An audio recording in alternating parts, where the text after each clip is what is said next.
Life is hard enough when you're stuck in a 9 to 5, but it gets even worse when the boss you work for is nothing more than a barking dog who knows nothing beyond yelling at his employees. Meet Jin Song, who has suddenly started noticing these weird system windows that hint at an upcoming zombie apocalypse. But with the stress of his job, coupled with his boss's endless yapping, he doesn't even have the time to properly think about these otherworldly system notifications. The only thing keeping his sanity intact is the kindness his female colleague Seon Ah shows him. He often thinks about quitting, but with AI taking over remote jobs and unemployment shooting through the roof, he doesn't have many options to fall back on. That's when everything starts to change for the worse. Even in the dead of summer, snow begins to fall across the world, an unnatural phenomenon science can't explain. Things only get real when Jin Song finds a coworker feasting on another colleague's body. This is the moment Jin Song realizes he's royally screwed. The encounter with a literal zombie is traumatizing. His knees give out, dropping him to the floor. Suddenly his phone rings. A message has been broadcasted. People are mutating due to a virus called rabies, so everyone is advised to stay indoors. This is a lot to process. Jin Song is sure as hell that some funny-sounding virus like rabies couldn't possibly turn humans into actual zombies. There has to be something far more incomprehensible going on. He checks social media where everyone is talking about zombies ravaging neighborhoods and snow falling in the middle of summer. That's when it all clicks in his mind. Maybe those otherworldly system windows he's been seeing are connected to these catastrophic events. He tries searching for any information about the status windows, but nothing useful pops up. Things only get worse when his phone glitches into a static screen and then loses connection entirely. Hopelessness begins creeping in. His mind feels numb, his body freezing from the atmospheric temperatures dropping unnaturally. Right now, his biggest problem isn't even the flesh-eating zombies. It's the freezing atmosphere he has to survive. He's banking on the idea that rescuers may arrive soon. To increase his chances, he decides to preserve his phone battery, which currently sits at 83%. Cautiously, he explores the building, hoping to avoid zombies. His first priority is to grab something warm to wear and food to survive. Luckily, he finds a set of clothes in a drawer which he dons on right away. Next on the list is food. Before long, he manages to score a bag, some spare clothes, water, and food to replenish himself. He's not sure whose bag this was, but he's grateful someone left it behind. Now the next step is to find a proper weapon to defend himself. After looking around enough, he finds some trusty golf sticks conveniently waiting for him to find them. With the supplies he has, he could last about 3 days. So the daunting question is, will rescue come before he starves to death in this unforgiving cold? The streets are crawling with zombies and monsters, and with the raging blizzard, it won't be easy for helicopters to reach him. If rescuers don't make it within a week, the only thing waiting for him is doom. Worse yet, the temperature is dropping faster than ever. And then another system window appears before his eyes. Inside the system shop, he sees a list of items. Winter clothing is among them. He desperately wants to acquire it, but he doesn't have enough system currency. Suddenly, footsteps echo nearby. He quickly gets out of his cozy, quiet corner and stands ready to deal with whatever is approaching. With the golf stick in his hands, he runs to find the threat before threat finds him. Just before he slams the golf stick, it turns out that it's just his coworker, Kim Ju-man. The introduction goes smoothly since they already know each other. Jin Song even happens to be this guy's senior at work. They sit down, and Kim Ju-man explains how he ended up here. During break time, he was stuck in the canteen. Hearing grotesque sounds outside, he locked the door behind him. When he finally tried to escape, he bulldozed his way out, pushing through zombies and forcing his way to the emergency stairs. But this isn't the kind of information Jin Song was hoping for. Not only does this guy have no meaningful info, but he also wants to leech off our boy's precious hard-earned supplies. Of course, Jin Song refuses, lying that he doesn't have much. Later, when our boy grabs the water bottle to refill it, his junior grabs his hand, and his vibe goes from friendly to suspicious. He starts sweating despite the freezing cold. It's as if he's seen through Jin Song's lies and wants him to confess. Thankfully, nothing happens, at least not yet. But Jin Song can't shake off the unease. He is wondering why that guy was sweating so much. I don't know about you guys, but I could already tell the bastard was infected. And sure enough, that bastard tries to ambush Jin Song from behind after turning into a zombie. But my guy reacts fast, smashing his water bottle into the bastard's face, then kicking him hard enough that he crashes into the nearby wall. It's unbelievable that just moments ago, this guy was talking like a normal human. So how could he turn into a rabid monster so quickly? But with survival on the line, Jin Song doesn't hesitate. He swings his golf stick hard and smashes it right over the zombie's head. He keeps going, just like you would with a cockroach, making sure it's completely squashed and done for. This is Jin Song's first kill since the apocalypse started, and it leaves him sweating despite the freezing weather. But it was worth it though, because his system suddenly responds to his kill in order to reward him properly. Having obtained his first coin prompts Jin Song to chant "Open the status window." Inspecting the items in the store, he realizes that these coins can be used to purchase them. The neat part is that he'll practically earn 1 coin for killing 1 zombie. You might be thinking that it's pretty good, but our boy out here is dreading his life, thinking that he had to risk his balls off just to kill one zombie and earn one measly coin in return for it. Muddled in his thoughts, Jin Song's attention suddenly turns to the visible bite mark on the zombie's wrist. This visual cue confirms his thoughts, making him realize that the worst has truly happened. In the next scene, our boy is taking cover in a comfy blanket, realizing that even people who look fine can't be trusted anymore. In the midst of the hell he has to endure, he's just glad that a cigarette pack is comforting him. Yeah, I guess lung cancer doesn't really matter when zombies are out to get your ass. Jin Song is haunted by a feeling of uncertainty and thinks he should look for resources, when suddenly, a frightening roar startles him. Taking a peek at the window to check things outside, our boy spots a survivor trying to fight his way out of the horde. Unfortunately, the bloodthirsty zombies gangbang him in one scene and leave him in a state that is comparable to when my ex-girlfriend dumped me. Horrified, he moves back, realizing that he's in a real mess. A while passes, and Jin Song is practically trapped inside. It's already the third day, he's running out of options, and his battery is at a critical 3%. As if that wasn't enough, bro basically has 4 chocolate bars left to save his life. Thanks to his observations from the window, Jin Song has learned one thing. People have helplessly tried to escape the zombies, but they're hunted down every single time. Even with those kinds of odds, our boy understands that the only way he's going to survive without starving himself to death is if he starts moving around. Fastening his bag, Jin Song starts removing the barricades, understanding that he's only going to put himself in greater danger by staying here. Right now, his best shot of survival is to look for other survivors within the same building, hoping that the power of friendship and cooperation will save him. Jin Song sets the 6th floor as his main target, wondering if Juman really did block the entrance according to his words. Suddenly, our boy hears something and immediately goes to the window. Except when he looks outside, there's nothing but the merciless cold. It's dark out, but there's a sign of lights, implying that some other person must have used the generator to turn them on. This confirms one thing. There has to be another survivor in the building. Knowing that the lights are about to go out at any moment, Jin Song rushes downstairs, knowing that his only chance of survival is to find the other person in time. As he's descending, Jin Song theorizes the location of the survivor. His best guess is that this person must be hiding in the management office or the security room. The best thing? They're both located on the same first floor, so it's going to be easy to transition. On the lower floors, there's even more cold. However, choosing precaution over his own comfort, our boy takes off his shoes to avoid making any noise. Arriving at the 6th floor, he decides to take the brave step of confirming Juman's words. Taking a peek inside, our boy notes that the entrance is in fact blocked, meaning the guy wasn't bullshitting around. Happiness shines on his face, because this means there might be more survivors in the building if it hasn't been invaded from the outside. But for now, Jin Song decides to leave the 6th floor and focuses on his mission to go down to the 1st floor. Arriving here, he has come to confirm a bunch of facts. First up, the zombies haven't really invaded the building's upper floors, but for the 1st floor, he knows that there's a great risk of those ugly freak shows lurking around.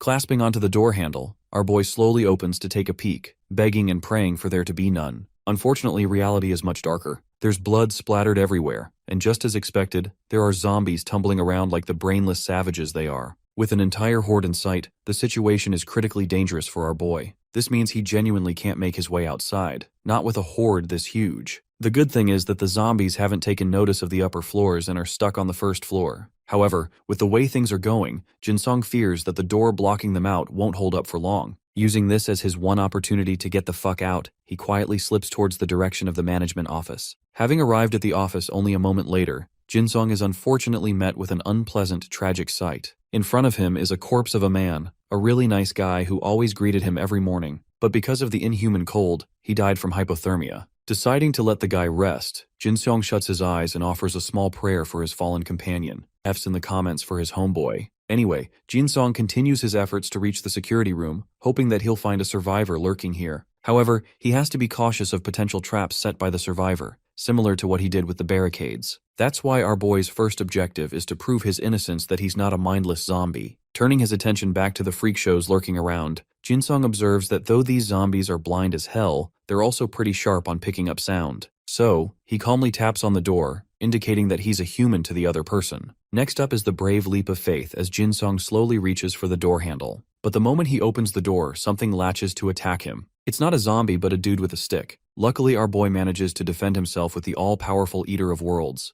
the Infinity Golf Stick of Destruction. But the sound made for their clash worries Jin Song because it's at risk of attracting the zombies. Meanwhile, the glasses guy over here is startled by what he sees. Luckily, the zombies still haven't caught on, causing the survivor to yank our boy into the room so he can quickly close it shut. It's the ultimate showdown. a golf stick user versus a wooden stick practitioner. Both confirm each other's status as a human, but still refuse to lower their weapons. Jin Sung explains his situation, pointing out how he heard the emergency generator and came to search for survivors. Next, he even shows his badge as the assistant manager of one of the sales teams. Though he's found himself a survivor, he's worried for this guy to also turn out like Juman in the end. The glasses guy is actually also another assistant manager of the development team, Choi Jae-sung. The fact that this guy is covering his body tightly puts Jin Sung on edge, because he's worried that Jae-sung might be using it to cover any bite marks. However, in this guy's case, he doesn't appear to be sweating, and only seems to be covering himself for the cold. Observing his surroundings, our boy takes notice of the guy's backpack, and then shifts his attention to the wooden stick. A contemplative and skeptical Jin Sung suddenly reaches clarity. You see, infected people are abnormally hungry, and the fact that this guy is rationing his supplies indicates that he's completely normal. Jin Sung offers his hand, putting the other guy on edge as he points his weapon at him. Our boy realizes that maybe Jae-sung is actually suspicious of him trying to loot his bag, when in reality, he didn't really want that to happen. Looking for a way to resolve the situation, Jin Sung quietly puts his golf stick back and embraces a show of surrender. This way, he proves his innocence. Thinking of alternatives, he even decides to offer the other manager a cigarette to smoke. Reaching for his pocket, he takes out his pack and offers one to the guy, once again showing an interest in the lying. Glasses guy is cautious at first, but eventually lowers his weapon. After giving it a thought, he agrees and politely asks if it's okay to smoke one. In the next scene, both of them are cozying up to each other. Despite the horde of zombies waiting to tear their flesh outside, at least they've got cigarettes over here to enjoy. Jin Sung even jokingly remarks that he's had nothing other than a chocolate bar and a cigarette the entire day. This causes the other guy to actually rummage his bag, which confirms to Jin Sung that he must have looted some items from the lounge area.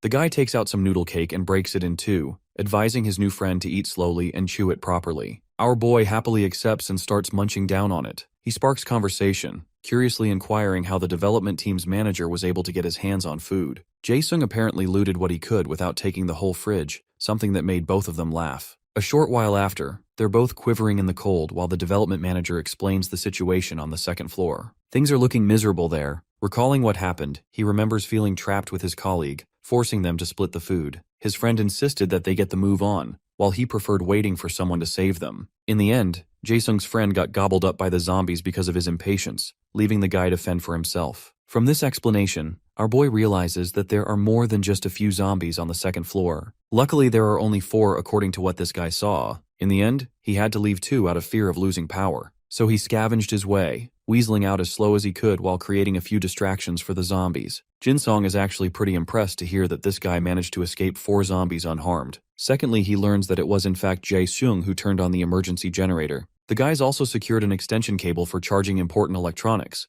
but at this point, our boy is starting to question if any of their electronics even matter anymore. Jae-sung is actually pretty shocked to hear him admit that he hasn't been using the internet. Our boy expresses that he couldn't find a signal, but the development team's manager reveals that satellite internet works perfectly fine. Hilariously, the Manhwa even references Elon Musk's latest Starlink project, which is the very reason the internet isn't an issue in this apocalypse. Jae-sung reveals that though not all servers are working, the internet still works enough for them to make use of it. All of this information is hitting our boy like a truck. He didn't even know this was possible. Being the chill guy Jae-sung is, he offers to let Jin Sung's phone charge now that his own is finished. A short while later, Jin Sung connects to the satellite network, confirming that stuff is working perfectly fine. He thanks his friend a ton for teaching him so much, but being the humble king Jae-sung is, he doesn't take any credit for it. Their hopeful moment is thrashed when they spot the lights going out. This confirms that the emergency generator is also done for good. Jin Sung asks what this guy wants to do next, to which he replies that he's going to keep on staying here. Reading between the lines, our boy realizes that Jae-sung is basically telling him to leave. The thing is, this guy is just trying to preserve his own life in a safe environment. Having another person wasting his resources is only going to impose a burden on him. At the same time, even Jin Sung thinks that their partnership wouldn't be beneficial because of their different mindsets. One of them wants to get going, while the other intends to stay in a safe environment. Naturally, our boy makes the first move, ensuring that there isn't any conflict between them and decides to leave. Before he heads out,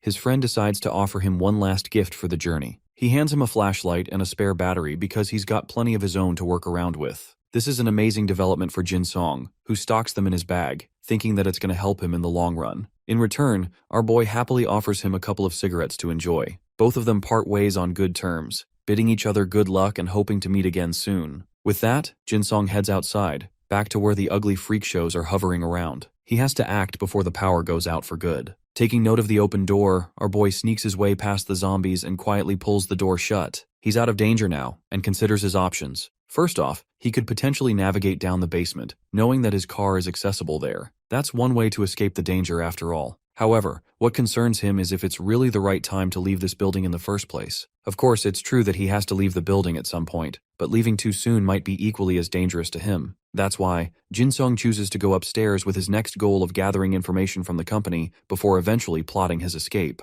Unfortunately, it's here where the power completely goes pitch black, forcing him to be even more cautious. Maintaining his composure, he rummages to find his flashlight. Jin-sung cracks it open, methodically making his way upstairs, knowing that the zombies could have switched positions in his absence. With careful steps, our boy makes it all the way to the 6th floor. It's here that he suspects the presence of a zombie. Despite the danger involved, he's come far enough that he can't turn back now. Steadying his resolve, he prepares the mighty golf club and reaches ahead. One particular zombie is making its way through the stairs in all of its chopped glory. Our boy is mogging and keeping his composure, until suddenly he sees the queen of chopped uglies and fidgets in fear. Bro literally ducks while this zombie turns into Supergirl and tries to jump his ass. Coming over with a bashful golf swing, this man smashes her head, leaving her smacked like a dead mosquito on the wall. But that's not enough to kill her, because it tries to spam attack the same move again, only for our boy to whack her face with his golf of destruction. This time the swing has knocked her downstairs, leaving a pool of blood. At this point, this man is practically begging her not to get up again. But for some reason, this persistent zombie still has the ability to squirm around. Jin-sung's golf stick is hella bent from smacking the bitch around, and with a final prayer, he makes the killing blow, hoping to end the zombie for good. Thankfully, it's all over. The system rewards him with another coin, allowing him to purchase an item from the store. Jin-sung, on the other hand, is panting in exhaustion, while his beloved golf stick has suffered irreversible damage. The slayer of zombie bitches can rest well, knowing it won our hearts. Back to our boy, he's pissed off and still decides to keep the weapon away for some other use later. His main focus now is to inspect the zombie, wondering where the hell it even came from. In the next scene, the guy checks the rooftop door, which appears to be locked shut. This implies that the zombie came from some other floor, hinting that not even the 7th floor is safe from harm. Quietly making his way, our boy breathes a sigh of relief. Seems like the 7th floor is fine. Taking a break, he chugs down some water, recalling just how ruthlessly fast the zombie was, arguably even faster than from the time it was a human. It was as if it had become a wild animal. Outside, he notices that there are 2 zombies hovering around. This is bad news, because if they're just as fast as the one he fought, it would mean that he's not going to survive 2 at a time. That's why Jin-sung's excellent strategy is to isolate his opponents, taking on 1 at a time. Suddenly, he decides to take a peek at his phone, wondering if there's some new information on the zombies. Bro is out here really wondering if there's some kind of new zombie patch or some shit. There's a forum called the Survivors Gallery, where a bunch of people are posting from different regions talking about the insufferable cold conditions. They miserably talk about their own pitiful situation, instead of highlighting some new discovery on the zombies. Disappointed, Jin-sung turns to his own findings. One thing is for certain, these zombies primarily use sound for detection and have terrible senses otherwise. They can't be killed until their heads are brutally destroyed, and the obvious fact is simple that one will turn into a zombie if they're bitten. But these facts are just something everyone already knows. With no new update on the forum, Jin-sung highly suspects that the government has collapsed, meaning no one's coming for their rescue. It's a grim reality, leaving the survivors to persist on their own, in a world that has gone to hell. The scene cuts to the 5th day of the attempt to survive. The cold has gotten unbearably bad, even for our boy. He's at risk of getting sick, and in an environment like this, that practically guarantees death. Knowing that staying rigid is not helping, our boy decides to warm up with some jumping jacks. But after exercise, naturally his stomach is also grumbling. Though he'd normally only eat half a piece of chocolate, with the way things are going, he needs to eat more to survive. Munching on his bar, he decides to take off his shoes again in an effort to prioritize a lighter travel. His shoes definitely aren't helping him with the noise anyway, so they're pointless to carry. Right now, Jin-sung absolutely needs to secure some food if he wants to survive. Using manager Choi Jae-sung's information, he recalls that some of the food should still be here in the lounge. Our boy suspects that it's in the same bag of the colleague who died trying to escape, which isn't really a good thing either considering what happened to him. First off, he's going to have to solo 4 zombies, which is a cause for concern. It's not like he can steal the bag and escape undetected either. The logical and perhaps the only answer in this situation is to beat them one by one and secure the bag. So Jin-sung starts trailing his targets, locating 1 zombie in room 1, another in room 2, a third in the business team room. But the fishy part is locating the final zombie, as it's nowhere to be found. Knowing that there weren't any corpses on the way to the exit, Jinsong understands that the final zombie must be lurking somewhere at least. But with these many fuckers ready to chew him down, he needs proper weapons to handle them accordingly. Checking one of the rooms, Jinsong learns that it's clear and decides to sneak his way in. The good thing about this room is that a quick scan shows him that a bunch of supplies are still available, even if there isn't any food. Outside, he already hears one of the zombies dragging about. Our boy clasps the flashlight between his teeth, grabs a cup to make the ideal distraction, and tosses it in the distance. Jinsong declares the start of his hunt, and the moment the cup hits the floor, the zombie lunges with incredible speed to chase the source of the sound. But it completely forgot that our boy was waiting for this golden home run. The zombie glances to its left, basically making the expression, "Oh shit, I'm cooked." Jinsong hammers the golf stick into its damn face, killing it instantly. The sound attracts the other zombies, but our boy quickly closes the door shut before they can barge their way inside. With this, he successfully cleared his first target. Jinsong's really happy, maybe a bit too happy, because he quickly forgets about the zombie sharing a room with him. The infected grabs his foot, indicating that it's still not dead. The sudden sensation makes our hero turn around in fear, only to see a crawling zombie clutching his leg and growling like some rabid dog. Hungry for a nibble, the creature lunges forward with its mouth wide open, while Song just stands there frozen in pure shock. The flashlight slips from his mouth and falls to the floor as instinct kicks in, and he slams his foot down on the zombie's head, pinning it firmly in place while it keeps drooling all over the floor. It stretches its arms out to grab him again, but he jumps back, now clearly irritated at the situation. Without a second thought, our hero swings his golf club down hard and cracks the zombie's skull, sending it straight off to the next life. When it is finally over, he just stands there beside the pool of blood, clutching his head as he tries to wrap his mind around what just happened. But before he can catch his breath, a hand suddenly slaps against the window right next to him, snapping him back to reality. He spins around in shock and sees a whole bunch of zombies trying to push their way inside, and in that moment, it suddenly hits him that there are still more of these freaks left.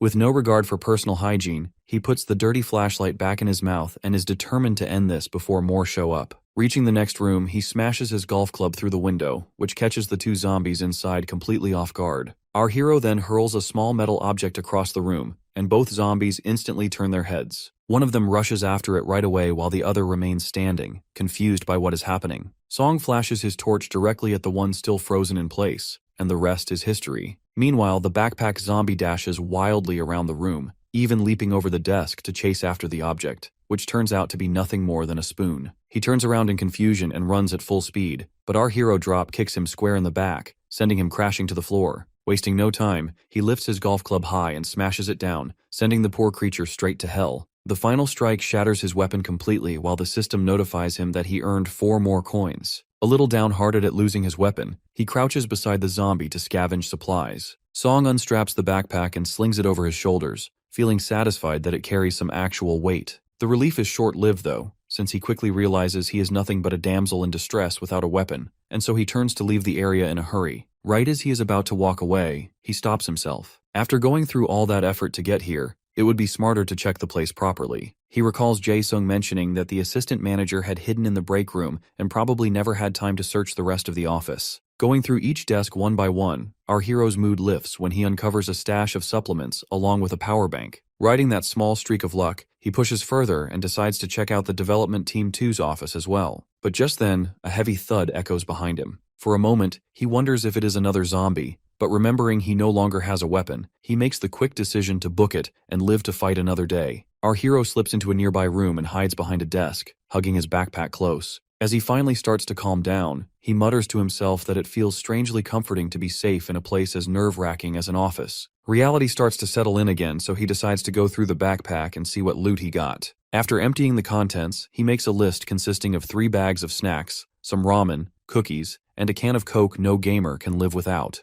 Our hero starts laughing like a lunatic and closes his eyes in peace as he thinks that with these supplies, he can surely last 30 days as long as he has clean water. Then his body starts to shiver, and the cold hits him again as the adrenaline finally clears out of his body, while his blood-soaked socks make him even colder. Our protagonist decides to wash up a bit, leaving his socks out to dry while he cleans the blood off his feet. He is annoyed at how cold the water is, as if he isn't in some world-ending disaster right now. However, he freezes the moment he notices some marks on his leg, his face turning pale from shock. He recalls the zombie at the start grabbing his leg earlier and feels relieved he won't be turning into one since they are not bite marks. Still unsure, he goes through the feed and comes across a post saying a person was fine days after getting scratched. He instantly cheers up and leans against the basin with a sigh of relief. Though his problems are far from over, because now that he washed his feet, the cold will give him frostbite if he doesn't warm them up. Our boy then opens up the shop menu as he recalls there were some winter clothes options available the last time. Looking at the expensive accessories, he feels irritated because it makes no sense to sell every item separately for 3 coins, or why gloves and shoes cost the same as an entire clothes set. Desperate for a little warmth, he decides to buy the boots first, which materialize right in front of him, as if this really is a game. He picks them up in surprise and slips them on to check the size, only to find they fit perfectly, almost like they were custom made just for him. He quickly realizes boots alone are not enough to battle the cold, so he scrolls through the shop in search of more. After a round of doom scrolling through the endless items, he suddenly gets an alert and immediately thinks this might just be the one he needs. He buys a heat pack for 1 coin and he puts that on his feet to help them warm up again. Although he complains that 1 heat pack for 1 coin feels way too expensive, he still feels relief in the warmth and comforts himself with the thought that he will somehow survive the situation. By the 7th day, our hero learns that the water supply of the building has finally been cut off, so he quickly inspects his stash of water bottles that he had set aside for emergencies, and finds out that he has 2 liters left, which will probably last him 3 or 4 more days. He flops himself onto the countertop near the window and wonders why things always manage to get worse exactly when he finds the slightest glimmer of hope.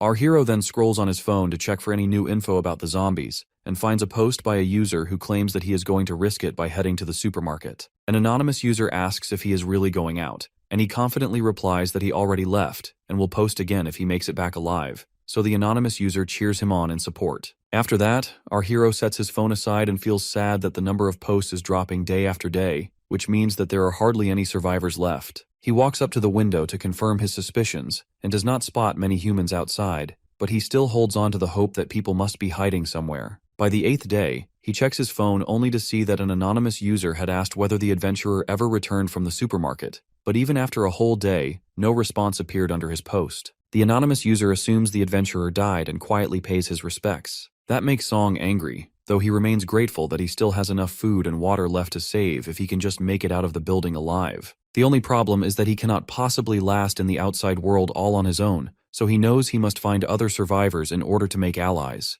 At that point, he discovers a fresh problem, since he cannot scavenge through different floors of the building while fighting zombies without a proper weapon, and he is now down to his last golf club, which is so flimsy that it will not last after knocking out more than a couple of zombies. So he opens the status screen and helplessly stares at the zombie skull-crushing hammer, which costs 5 coins. But since he has only 2, he closes the screen and thinks that while it looks amazing, the hammer is too expensive, and he could just buy more winter clothes and heat packs for that price instead. Next, our boy focuses his attention on searching the 4th floor for useful items, but he suddenly notices something that makes him freeze in confusion. The entire scene is covered in blood, and there is not a single person in sight. Our boy notes that the bloodstains reek of zombie stench, which feels strange since he does not see any zombie corpses lying around. He can only wonder what might have happened there. When he tries the executive room door, he finds that it is locked. Song assumes someone could be hiding inside, so he presses his ear against the door and waits. After hearing nothing at all, he smashes the handle with his golf club and follows it with a solid heel kick that bursts the door wide open.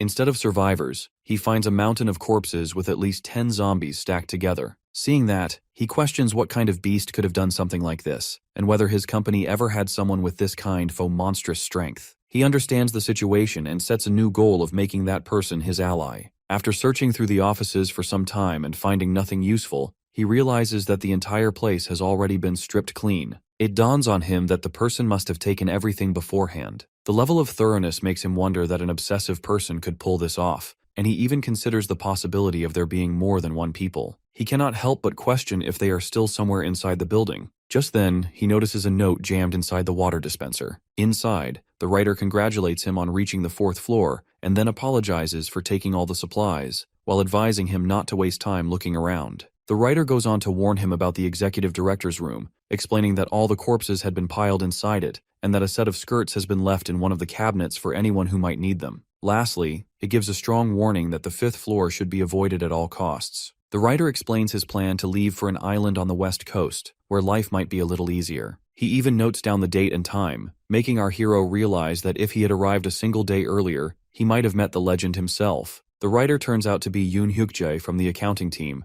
and the man hopes to meet his dear reader someday. Reading that, Song instantly remembers the coworker, the same one he used to tease by calling him a special services agent. Everything makes perfect sense now, because it explains how Yoon was able to handle so many zombies on his own. Just as Song folds the paper, he notices another message written on the back. It states that Yoon left a gift in the drawer for his wife. Song's heart jumps at the thought of a hidden treasure, and he rushes toward the drawer, only to discover 2 lonely packets of instant coffee. At that moment, he realizes that Yoon pranked him hard. On the 10th day, Song sits by the window and enjoys a choco pie while reading the note again. He thinks to himself about the strange warning Yoon had left about the 5th floor. According to Song, that floor should not have many zombies at all, since it was where the CEO's office had been. Still, he does not question it too deeply, and convinces himself that Yoon must have had a good reason. His thoughts then drift toward the empty world outside, and he notices that he has not seen any survivors for quite some time. With every passing day, the possibility of meeting an ally grows smaller. He contemplates whether he should search through other floors, since he found no one the day before. While he stands there thinking over his options,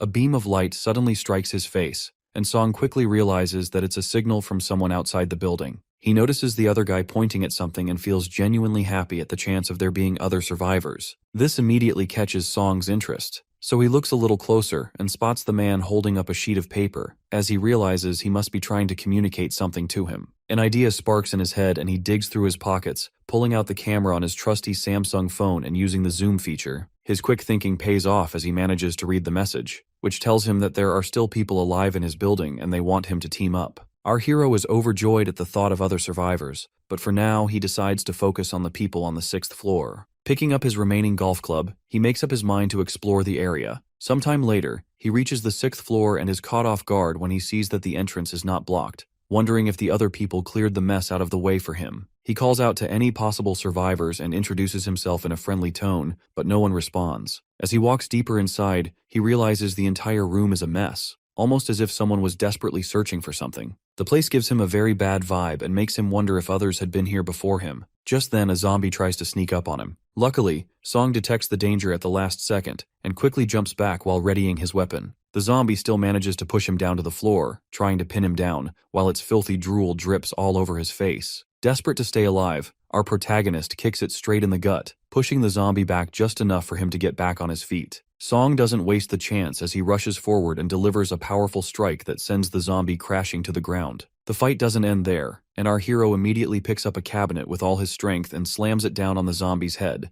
effectively sending it off to join its brothers in the next life. The system informs our hero of his 1 coin reward, and he remarks that it now feels more like a death bell than anything else. He looks around the area, convinced there should have been survivors here, and begins to wonder if the man across the building lied to him. Just then, he hears a click nearby which makes him spin around, and he realizes that it might not have been a lie after all. He calls out to the person inside, assuring them that he is not here to hurt anyone, but there is still no reply. He keeps trying and explains that he came here looking for partners, while the person inside grips the door handle tightly as if refusing to let go. Our hero continues with small talk, mentioning that he is part of the sales department in the building. With no response, he eventually readies his club to smash the door open, but before he can, a voice from inside suddenly calls out and asks if he is Manager Song. At that moment, the door opens, catching him completely by surprise, and the employee turns out to be Sion, who looks incredibly relieved to finally see a familiar face. Sometime later, they sit inside and begin talking about everything that has happened. Seon explains that last night someone had come knocking on her door and begged her to let him in,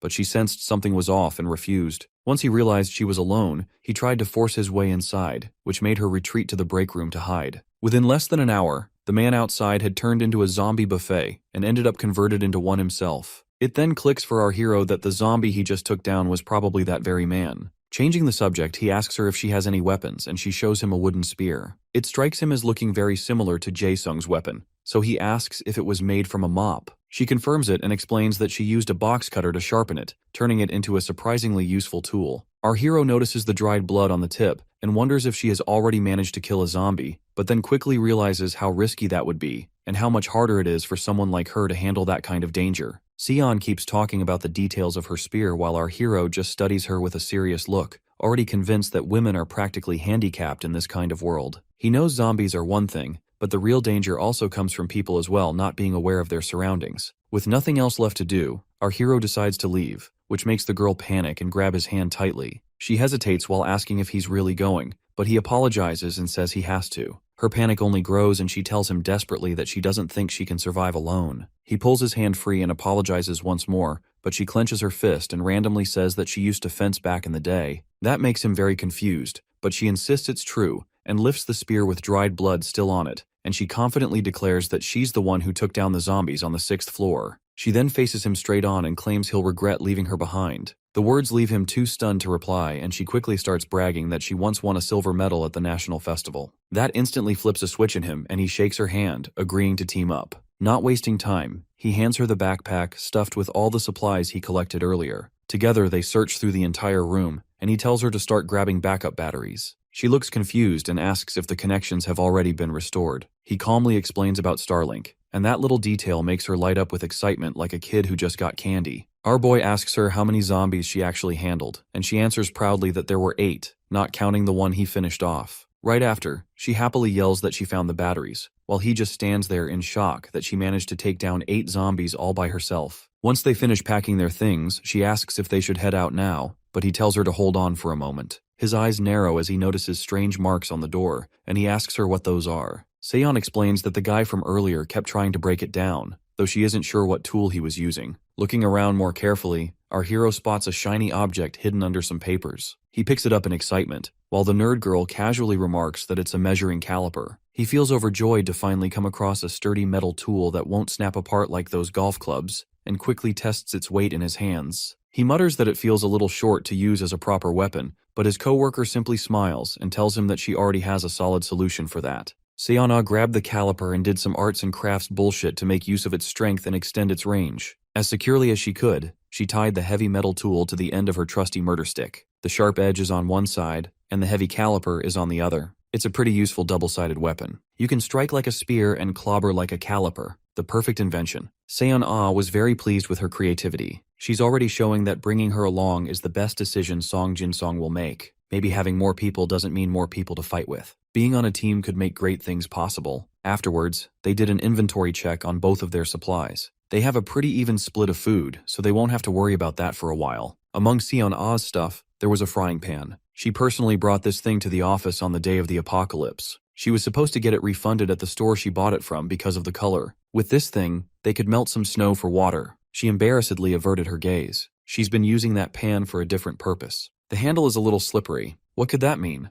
Changing the subject, she asked how Jin-song knew she was here. It felt like he already knew there was someone in the break room before Seon made her presence known. He confessed that he got the intel from the building across the street. Whoever they are, they used a light to get his attention and wrote a note about joining forces. He showed Seon the picture of the note, and she recoiled. Unlike Jin-song, she was quite skeptical of the message. Thinking about it now, rashly joining up with strangers is bound to come with a lot of risk and unpredictable factors. The reason Seon even pushed to form a team with him was that they already knew each other before everything went to shit. It's hard to find someone trustworthy in the apocalypse, even more so for a woman. She cannot possibly team up with just anyone. It is understandable. Understanding her reservations, Song Jin-song willingly forgoes the idea of joining the people from the other building. Seon was just glad that someone listened to her opinion. On another note, she shared that the deplorable manager Choi might still be alive. That pig boss is sturdy for real. She reckoned that he might be holding up on another floor. He was isolated with her on the 6th floor on the first day, but he managed to move. Seon locked herself in the break room, and the pig was in the bathroom. He demanded help, but she froze in fear and ignored his pleas. It took her a long time to open the door and find that the manager had escaped somehow. He probably left on the night of the 2nd day. Since then,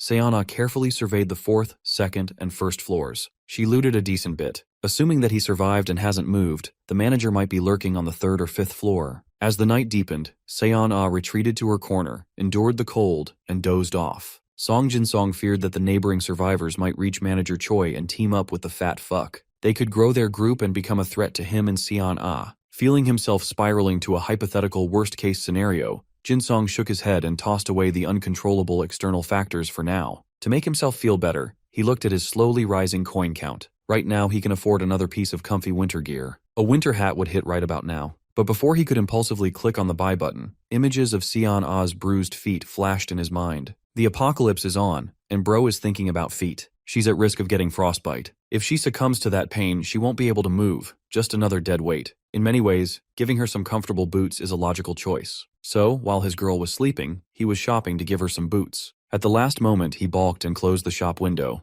He cursed himself for being a selfish asshole for not spending a mere 3 coins for a comrade and only thinking about his own comfort. Pushing that guilt deep into his mind, he justified that they don't have to move right away, so he can delay the decision for a little while. When morning came, he woke up to Seon-ah eagerly browsing on her phone. He asked if she had plenty of battery left, and she was caught off guard. Overnight, they charged the battery they found yesterday and set aside one for emergency. Looking at her phone's dwindling power, she brought up the fact that the company installed a solar power generator on the roof. He did not know that they had something like that, so he never bothered to check the highest floor. Seon-ah was briefly in charge of a support project linked with a small to medium enterprise. She was informed that the whole setup was installed, but a defect was found before it was officially sold, so the project was halted. She doesn't know the exact details of the so-called defect, but she's certain that it wasn't a big safety issue. Even though the solar power setup was just a trial version, it should still be useful. She was briefly in charge of the project, so she knows how to run it. With the prospect of a great resource available, Jin-sung enthusiastically agreed to check it out. The trek up the stairs went smoothly until they reached the rooftop door. They had to pool their strengths together to push the door blocked by a hefty chunk of snow. Of course, the rooftop would be a white, snow-filled hellhole right now. They turned around and looked at the highest point of their office building. Up there, the key to unlimited energy lies. Jin-sung looked around the place and finally found the attached ladder. He tried to pull it down, but the thing was stuck and frozen. The first rung of the ladder was quite high up. It would be hard to get on it. Bravely volunteering to be the one to go up first, Seon-ah asked for a boost. Thankfully, the whole platform wasn't too high, so all it took was a decent boosted jump to scale. Maybe it's because she used to be a decorated athlete, but her movements are so light and measured. Seon-ah felt around the platform, wiping the piles of snow away as best as she could, until finally, the solar panels revealed themselves under the pillowy surface. She excitedly relayed the news to her new partner. The panels aren't that big, so she can take them apart and lower them down. After a few minutes of tinkering, she secured the first piece and carefully worked with Jin-sung to retrieve it. They repeated the smooth process 3 more times. At the end of the day, they left the rooftop with 4 solar panels that could be a crucial resource. It was a tough and exhausting mission, but they pulled through with teamwork. Like Seon-ah claimed, the installation was as easy as pie. She finished it in just a few minutes. These panels are more effective outside, but they can't exactly leave it back up to a snowy field. With all the dark clouds perpetually blocking the sunlight, it won't be very efficient. From what she remembers, a bright sunny day could charge a phone to about 50%.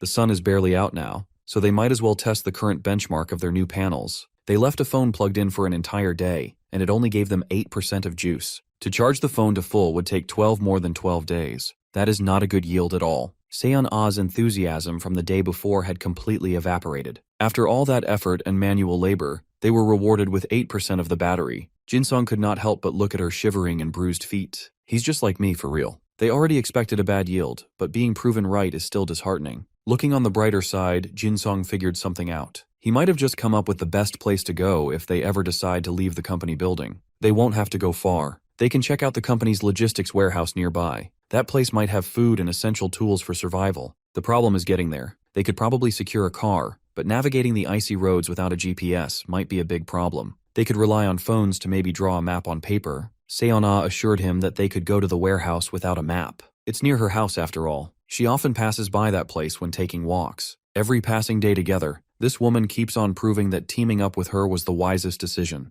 With an end-of-the-world partner and a goal, Seon-ah feels energized. This girl is not skilled and always game to take on tough tasks. She is pulling her own weight even with compromised feet. She never even coveted his winter boots. With that in mind, he made up his mind. It was a very odd question, but he asked for the size of her feet. He lied and came up with a story about how he saw a pair of boots somewhere earlier. Hearing this, her face lit up, and she willingly answered even though the reasoning had some glaring holes. She even volunteered to come with him and retrieve said boots. Jin-sung quickly ran to the door and asked her to stay put. He can't let her see his freaky ability just yet. After a few minutes, he came back with a pair of stylish winter boots that fit Seon-ah perfectly. Upon giving her the invaluable gift, the system prompted that a party was successfully formed. This is a new development. The system explained that coins acquired by a party member will be automatically added to Jin-sung's bank. That means forming a bigger team would bring more benefits. Gifting other survivors shop items might be the trigger. While he was lost in thought, Seon-ah wholeheartedly thanked him for the comfy boots. He was so focused on theorizing what other functions the system might have that he didn't even hear her. Seeing her hand phase through the system prompt snapped him out of his daze. Jin-sung excused himself as being just a bit dizzy due to hunger, and this sweet woman offered him something to eat from her stockpile. Pushing the mysteries of the system to the back of his mind, they went back to their spot to get some grub. Just like that,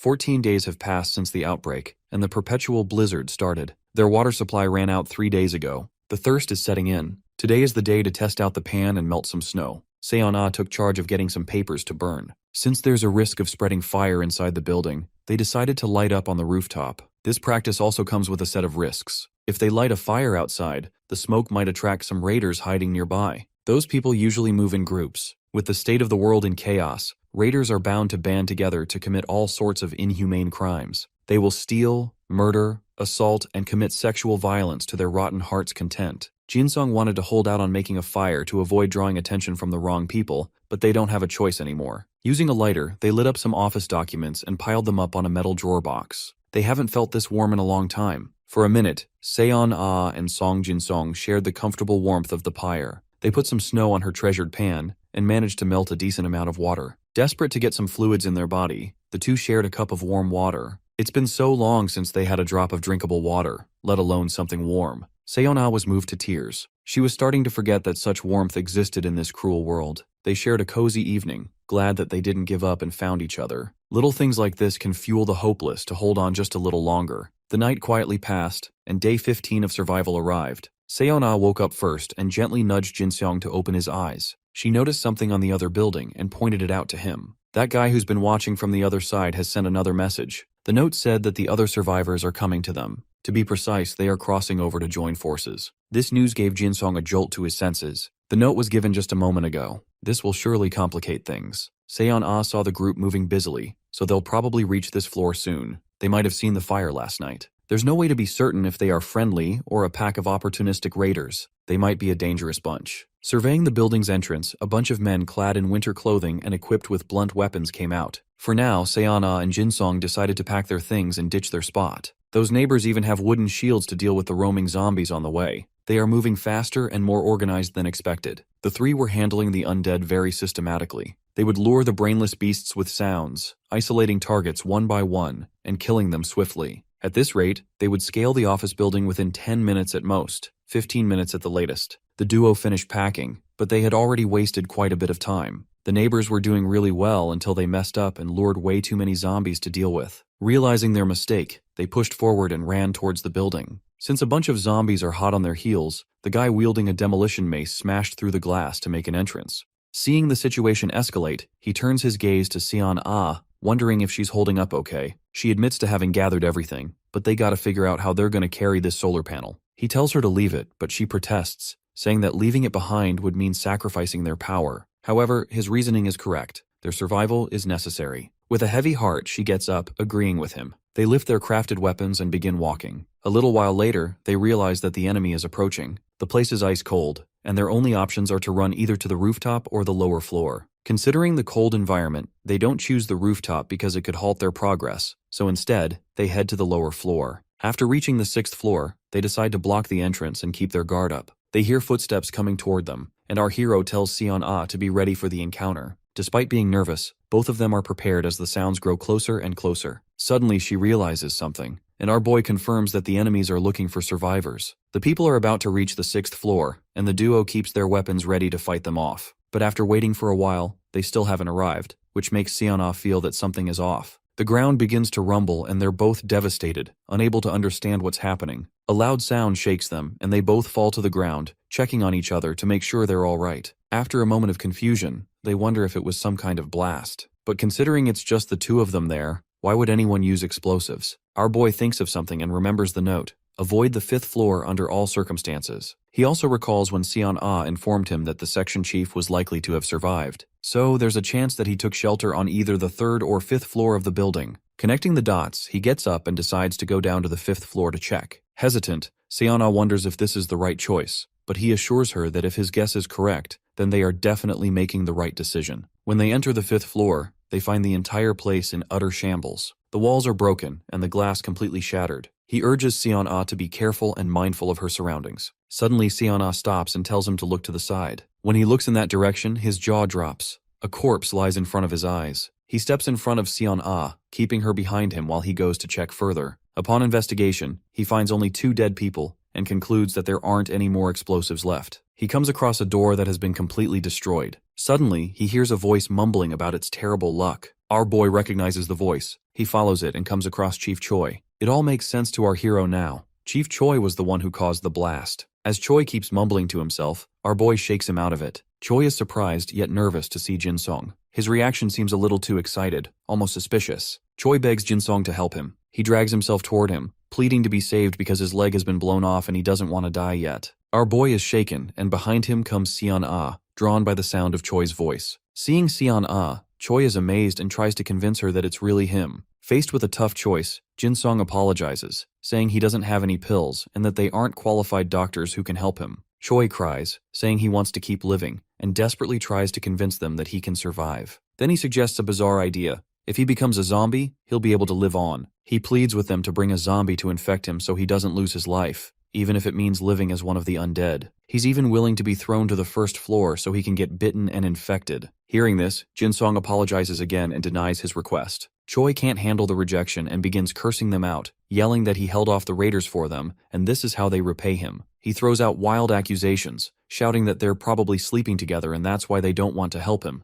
because he'd just be a burden. They both stare at him, but he doesn't stop. Furious, he vows to take revenge and kill them both with him since one of the bombs still hasn't exploded. Choi drags himself toward the bombs, still cursing them out. They realize that they really were raiders and that the bag was empty. Seona agrees with our boy. He observes that the shield is shattered from the explosion and is now unusable, but they manage to grab the hammer. However, it's really heavy to carry, so he's unsure whether they should keep it or not. Seon-ah looks traumatized. Seeing her, he tries to assure her that they would have died anyway. She looks in his direction, and he explains that Manager Choi would have slowly gone into shock from excessive blood loss, so dying early reduced his suffering. He guesses that she's feeling guilty and assures her that she did nothing wrong. He gives her another scenario, saying that if the manager had become a zombie, they would have had to kill him one way or another. That opens her eyes, and she steps out of her guilt, agreeing with our boy. At dawn, they both stand in front of a window, and she points outside to look in a certain direction. He bends down and sees the situation outside. It's insane. There are multiple zombies roaming around. Later, they browse through their phones, where people are talking about the explosion and how loud it was. Seon-ah realizes that the community knows where the explosion came from. Thinking about it,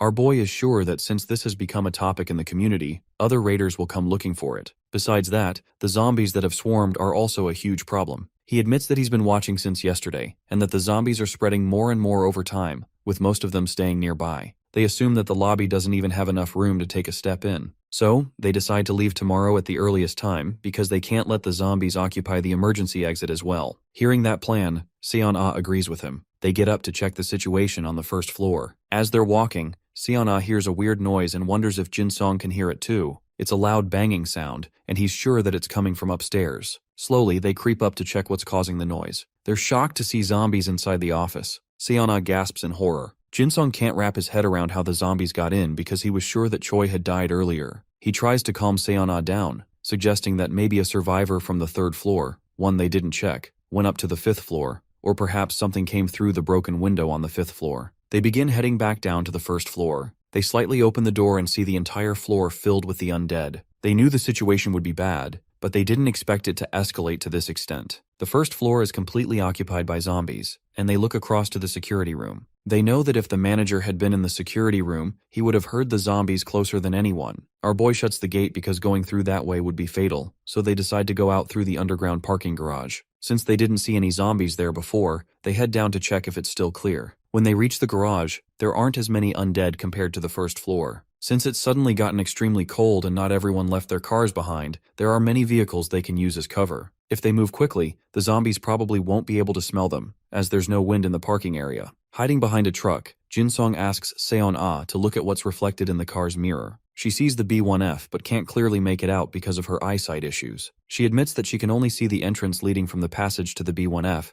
but the number of zombies there seems similar to the number on B2F. Hearing that, Jin Song suggests that they should go to the 7th floor for now. Later, as they sit together, Seon-ah suggests that it would be amazing if they could travel by car, but they're not sure if the car batteries still work, since the vehicles have been in the cold for too long. So they have to turn down that option. The only thing they can do now is walk, and they start curating a plan accordingly. The temperature keeps dropping, and at one point it reaches 35 degrees. 5 hours before departure, they try to get some sleep while shivering. Seon-ah wonders if Jin Song was able to sleep, but he says no, as he keeps tossing and turning. She realizes he's been thinking about the person on the first floor and suggests that he could bring them along. He thanks her but declines, saying it would put both of their lives in danger. He admits that he just feels guilty because they seem trustworthy. She assures him that there will be more difficult situations once they're outside. Then, he asks her if she would be okay with others joining them, and she agrees. Quickly, he gets up to use his phone. He begins typing a message saying that he will be leaving at dawn tomorrow, and that if anyone else is planning to leave, they should come to the first floor emergency exit by 6 a.m. The next day, at 5:40 a.m., the duo is ready to leave. When they check the comments, no one has responded about joining them. Still, they hope someone will be at the location. When they reach the emergency exit, they find no one there and decide to wait a little longer before leaving, just in case anyone shows up. After waiting for 5 minutes, they begin to leave because nobody shows up.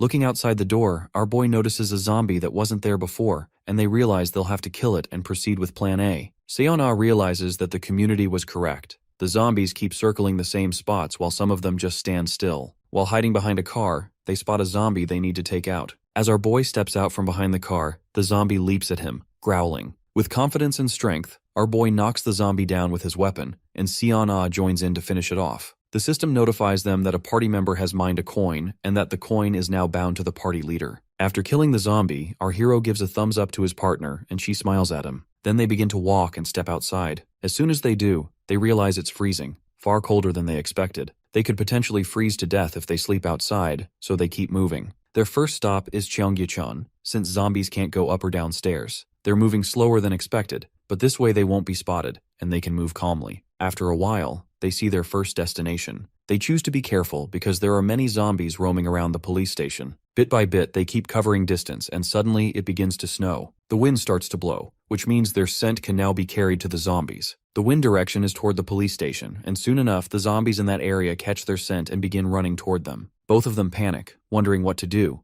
because if they go down to their first stop, they'll end up dead. The zombies can't walk down, but that doesn't mean they can't jump down, and the amount of noise that would make would attract even more zombies. For now, they have to get inside a building, but the problem is that most of the buildings are already occupied by zombies. If they break into one, it could attract even more of the undead. They have to act quickly, so they run toward the left, to a bus. They try to open the bus door, but no matter how hard they try, it's locked. Our boy spots a key inside. A ray of hope sparks. The door somehow opens, and the zombies are quick to follow them. The duo manages to block the gate somehow, but the number of zombies is increasing, and the bus won't start. Seon-ah panics while Jin-sung tries his best to start the bus so they can escape. Finally, the bus starts, and Seon-ah falls back, prompting our hero to ask if she's okay. She gets up and assures him that she's all right. The protagonist tells her to hold on tightly because he's going to drive really fast. Without wasting a moment, he hits the accelerator, but after going a bit further, he realizes the roads are completely frozen, and they suddenly have to stop. When the bus stops, she looks outside the window, then checks the door and realizes that it's blocked.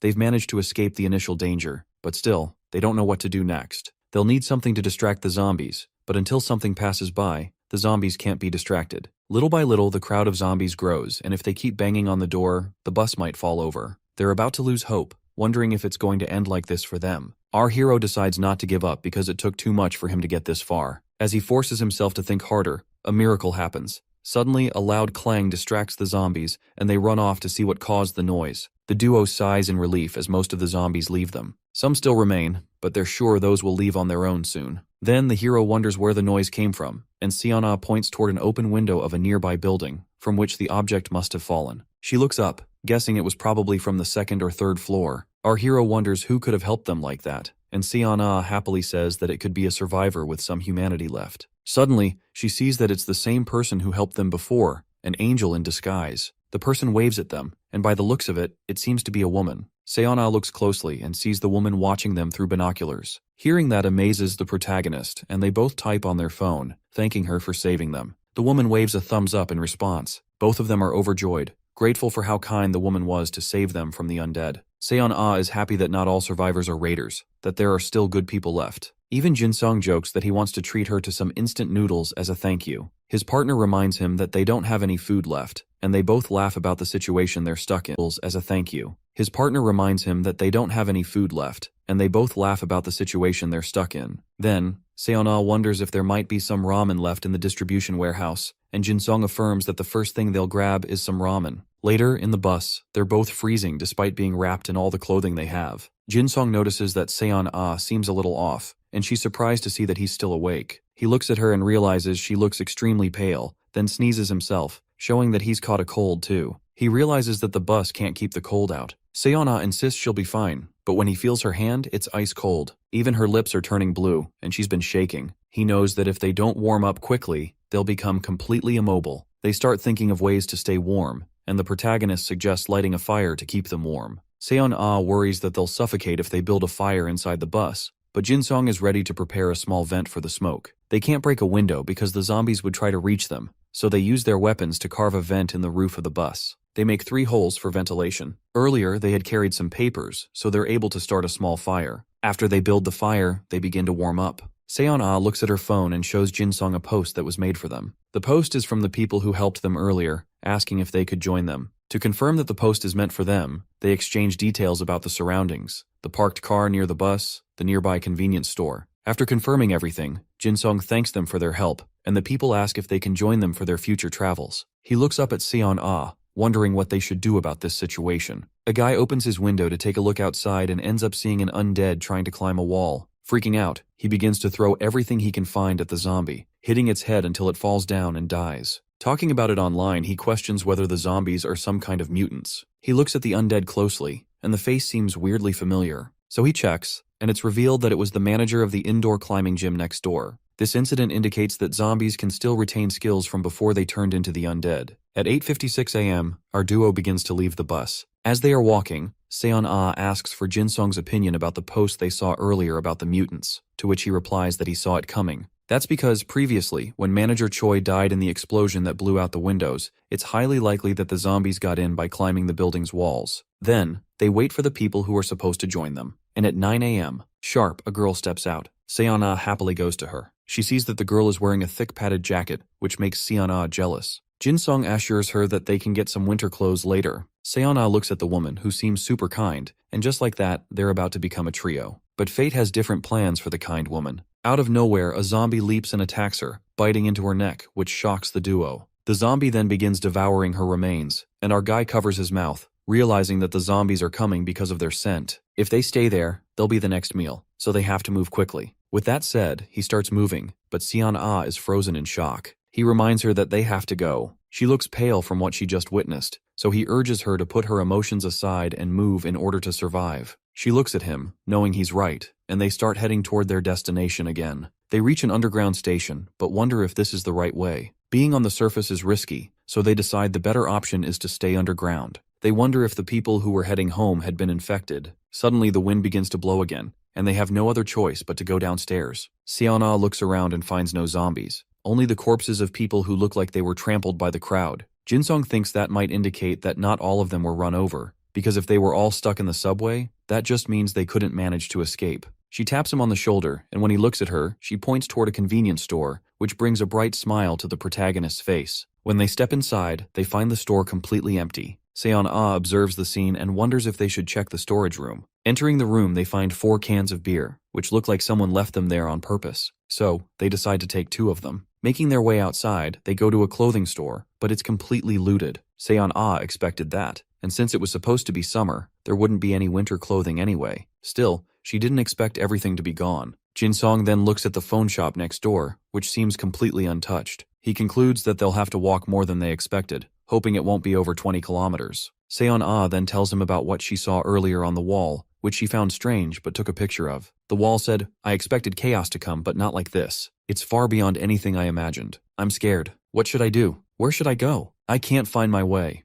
Reading that, it seems like it was written by the person who caused this whole situation. Seon-ah's phone runs out of battery, and they decide to keep walking. As they walk, they find the area completely clean, which seems eerily strange to them. There aren't even any animals. Even the zombie corpses are nowhere to be found, which means they might have gathered somewhere. Seon-ah feels a chill just thinking about what would happen if they accidentally ran into them. After walking for a while, they finally come across the train. They walk inside the train, inspecting everything inside, but they find nothing, not even a dead body. Suddenly, Seon-ah comes across something. It is a box with a kitchen knife in it. She observes the blade closely, which looks sharp despite being short, and could still be useful. Then Jin-sung pulls out a Bluetooth speaker that he found in another compartment and shows it to Seon-ah. It can be useful to lure zombies. After looking a bit more, they find nothing else, realizing they should have come here earlier. They begin to head out and come across something strange. It's a zombie, but the zombie isn't reacting to light or sound. The undead looks really tall, and looking closely, it seems oddly familiar. Seon-ah recognizes him as a retired pro baseball player from the KBO.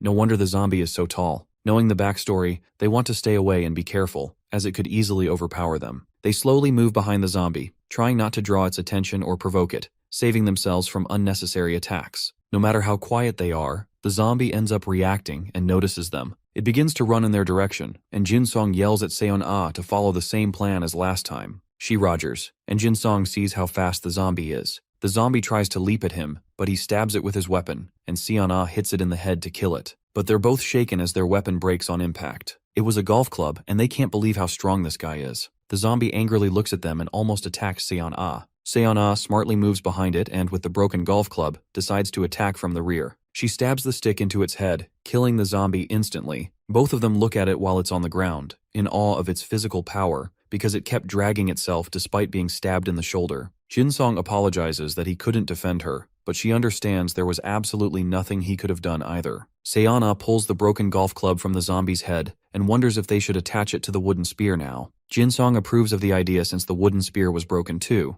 so now they can make a new weapon out of two broken ones. After a while, they craft a new weapon and get moving once again. They keep walking, but still have no luck finding anything useful, which makes them think the area has already been raided by someone else. The only reassuring thing is that they'll reach Sinseol Dong Station soon enough. As they're walking, there's a huge bang, like an explosion, and they instantly decide not to go further. They run away from the spot and take shelter in a nearby train. Seon-ah worriedly wonders what that was, and Jin-song asks her to stay silent. He looks out the window to see what it is and notices something coming their way. Suddenly, a whole swarm of zombies charges toward them. They stay prepared to fight, but the zombies run in a different direction. Seon-ah sighs in relief, but Jin-song urges her to keep her guard up, because that surely wasn't the end back there, where the zombies emerged from. They wonder what to do next. Head toward the station where many zombies are already roaming around, or go in the direction of the explosion. Seon-ah suggests that they should just hide, because if they pass by like last time, they're going to end up in a messed up situation. But it's also too risky to stay behind. Jin-song explains that the zombies ran past them without even sniffing them out,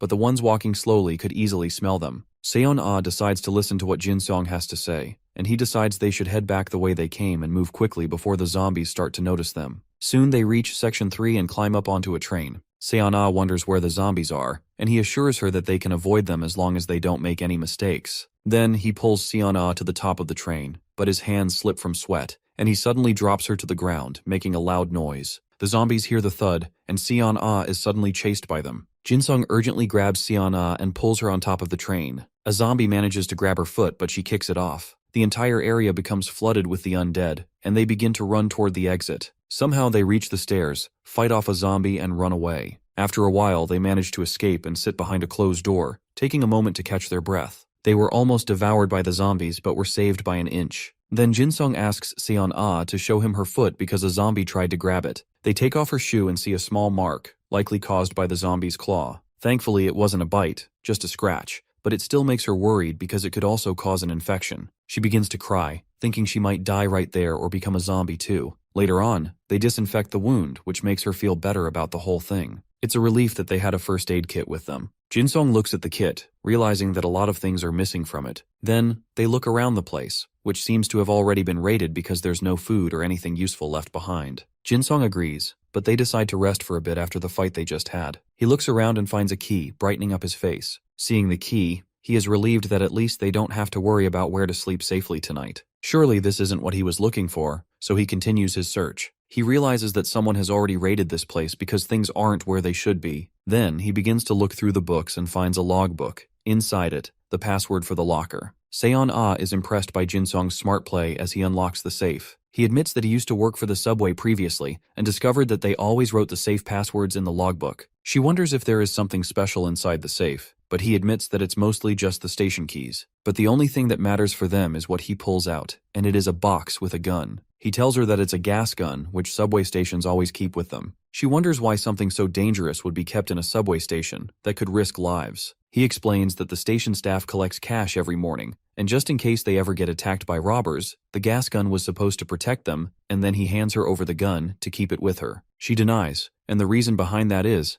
she has never held a gun before, and she probably wouldn't be able to pull the trigger when it's the time to pull it and protect them from potential danger. He understands her situation and then gives her the key instead. She takes it, and he tells her that the key belongs to the staff room, hurriedly opening the door. The duo is delighted when the key works and the door opens. They walk inside and the next sight devastates them. They come across a man who looks like he has been starved or frozen to death. They take off his clothes to take with them because they need it. Then, the duo hops in a bed, wrapped up in sheets, and they feel so much better than before. Seon-ah suggests that they take the blankets with them as their bags are already empty because they have run out of food. For the first time in a long while, they have been comfortably laying down, and they feel sleepy, so they decide to get some rest because they already have been exhausted from running and saving themselves from the undead. They have almost 2 days of food left with them, and they need to reach the warehouse before then. He looks at the winter clothing and realizes that they'll eventually have to go up again, so they might need the clothing. Even things seem unstable underground, and the worst case would be that they would have to cover even more distance above the ground. Right now, he has 8 coins and he can afford to buy one for himself and one for his partner. He is unable to decide, so he thinks about it for later on. He looks at the shop and sees new stuff, wondering if the shop was updated. Then, he begins to wake up his partner, and she begs for 5 more minutes. Yawning, Seon-ah wakes up and they begin to walk out after gathering their stuff. What they see outside shocks them. Some cars were placed and it looked like that they were placed on purpose over there. Seon-ah climbs up to check with a torch in her mouth. What she sees brings complete horror to her face. A dozen zombies on the opposite side. Jin-sung decides that they should try the other side, but it has also been swarmed completely by the zombies. They begin to think if there is some way they can mask their scent so they can be safe. Jin-sung looks at the shop, and the shop says that it will let them purchase hidden items, not listen in the shop. If the item doesn't exist, the scanner hasn't been used.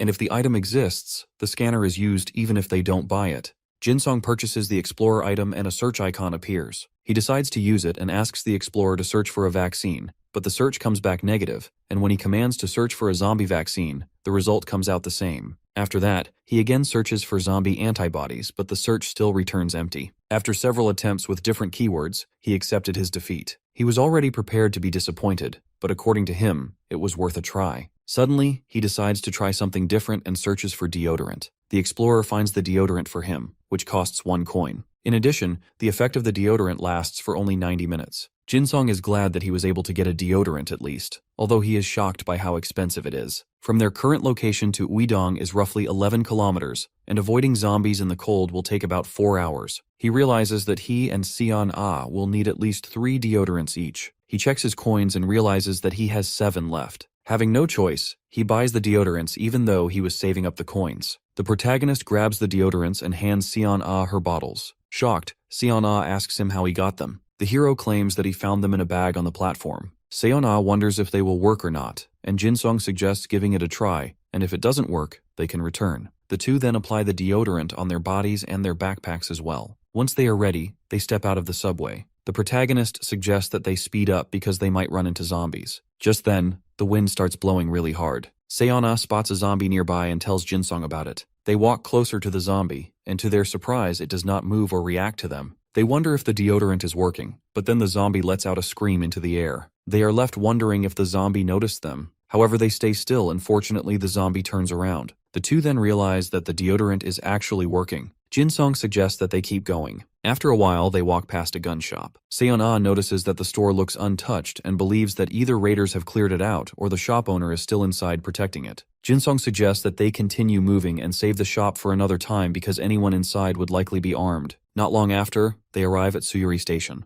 Jin-sung is not impressed with the journey so far because he believed they would already be in Uidong by now. He then suggests that they start looking for a place to spend the night. Seon-ah offers to check the right side while Jin-sung checks the left. They assess the area and notice that some of the windows are still intact. Then Jin-sung finds a place with the door locked, but zombies are wandering around the area, so he realizes the place is not suitable for them. He regroups with Seon-ah, who also was not able to find a good place for them to stay. Jin-sung's ideal location is somewhere safe that is not overrun by zombies and sealed enough to keep new ones out. The two then enter a building to explore. After some time searching, Seon-ah believes the coast is clear because there are no zombies nearby. She tries opening one of the doors, but it does not budge. Seon-ah then suggests that they break it down. However, Jin-sung warns not to do it because the sound of breaking glass could attract zombies. Seon-ah agrees with him, but just as she is about to give up, Jin-sung insists that there might be another way. In hopes there is, he scans around on the shelves, in the cupboards, and manages to find some spare keys. Amazed, Seon-ah wonders how he happened to know they were there. Jin-sung explains that he had noticed earlier that the cafe stays open till late and that there are always shifts between those who close the store and those who open the store. Since keys often get misplaced, they usually hide a spare key nearby. Using the keys, he opens the door and the two gain access to the cafe. They search the place and are fortunate enough to find flour and eggs that are still untouched. Seon-ah questions what they should do with the flour, and Jin-sung suggests leaving it and coming back for it later since it is heavy to carry. Seon-ah proposes hiding it instead, and the protagonist agrees with her idea. In addition to the food, they also found a power bank and a wristwatch. While sitting down, Jin-sung remarks that at their current pace, they should be able to reach the warehouse by the next day. He then adds that it would be unfortunate if they fail to make it. Jin-sung reveals that they only have 4 chocolate bars left. Seon-ah expresses her worry, thinking there might already be people at the warehouse just like the ones at the gun shop. She then comes up with another idea and says that they should set up a code word in case either of them gets into trouble. Without arguing, Jin-sung agrees with the proposal, and Seon-ah begins thinking of a code word for them. Seon-ah suggests that they talk informally if they face danger involving a ranged weapon like guns. Jin-sung then follows by suggesting that they use polite speech if they face a non-ranged weapon. Seon-ah then decides that she will call him Appa if they can handle it, but if the situation is unclear, she will call him Sir, and if they need to run away or surrender, she will call him Sunbai. With these code words, Seon-ah believes that their words will not stand out too much. Jin-sung agrees with the idea. Seon-ah remarks that they can finally rest, but suddenly, thunder and lightning strike the area. This shocks and scares them since thunder and lightning are not common during snowy weather. Jin-sung realizes that the snow will pile up even more, while Seon-ah worries that their trip the next day will be worse. Trying not to think about tomorrow's problems, Seon-ah announces that she is going to sleep. While Seon-ah is sleeping, Jin-sung rests on a chair but suddenly hears a strange noise outside. He stands up to check and is surprised to see a man on a motorcycle. Jin-sung now realizes that motorcycles can move through snowy roads, but he wonders why the man is traveling so late at night. To his surprise, the motorcycle seems to be going in the same direction as them. Jin-sung thinks that the man might be going somewhere else, but he has a bad feeling. Just then, he sees a group of zombies following the motorcycle's trail. Seon-ah wakes up to see what is happening. Jin-sung quickly explains to her about the motorcycle and that it attracted zombies with its noise. Seon-ah becomes worried since the zombies seem to number in the hundreds. Jin-sung hits his head in frustration, realizing that even if only a few of them remain by the time they get there, their trip will be harder than the day before. Seon-ah questions what they should do next. Jin-sung thinks of 2 possible situations. Either the rider met the zombies by accident and ran away, or they are leading the group somewhere on purpose. He worries that they might get caught up in whatever the rider is doing. Seon-ah points out that they don't have enough food to waste time. Jin-sung agrees and adds that since their destination is a little over 3 kilometers away, they can't turn back either. Suddenly, Jin-sung gets an idea and suggests that they check the community feed because there might be something useful there. Seon-ah feels glad that they found a power bank earlier. When they open the feed, the first few posts show people surprised by the thunder and lightning during the snow. One person reports it is happening in Gangbuk, while another in Suwon notes the weather there is normal. Seon-ah mentions that it is snowing in other areas too. Jin-sung agrees but adds that this information does not help them. They keep scrolling and come across a post about a shelter in Yeongjongdo. One user mentions meeting survivors who believe there's a large shelter there, while another dismisses the claim, arguing that the government has already fallen. The original poster agrees, explaining that the message about the shelter was something written on a sign. Someone else claims they've been there and barely escaped, warning that the place isn't a real shelter but a dangerous cult, pleading with others not to go. Another user dismisses it, saying it sounds like nonsense. The poster then questions if they truly believe the story is fake, but the other person argues that people wouldn't change so quickly since it's only been a month since the outbreak. The poster insists they're just warning others to stay safe. They explain that with the world in ruins and food so limited, it's suspicious for any group to be handing out food and clothes for free. They suspect the group is gathering people for some hidden purpose. After reading the discussion, Seon-ah turns to Jin-sung for his opinion, admitting that the whole thing makes her uneasy. Jin-sung agrees that the shelter seems suspicious since the outbreak started only 3 weeks ago, yet this group already has a large place to house people and provide supplies. He recalls that Deputy Yoon Hyuk-jae once mentioned heading to the west coast and wonders if they can find him to learn more. Finally, he suggests they forget about the shelter for now, and Seon-ah nods in agreement. Jin-sung sets the phone aside, feeling disappointed that there's still no news about the rider. Jin-sung decides that they will just have to stick to their original plan. They finish the last of their chocolates and continue their journey toward the warehouse. However, Jin-sung warns Seon-ah that they may have to stop or go back if they meet a group of zombies on the way. Soon after, they use the last of their deodorants, and Jin-sung tells Seon-ah that they need to move quickly since there are not many zombies on the streets. A little later, Seon-ah whispers that they must be close now. Jin-sung scans the air as the fog thickens, cutting off their view. He checks his watch and frowns as the deodorant's effect fades. If they run into zombies, he warns, they'll have no choice but to fight. Just then, Seon-ah sees the warehouse's gate and quickly calls Jin-sung's attention to it. Jin-sung's face lights up with joy at how big it is. He feels sure that with the warehouse, they will not have to worry about supplies anymore. Seon-ah tries to open the door, but it will not move. She feels that something is wrong since the warehouse used to be open,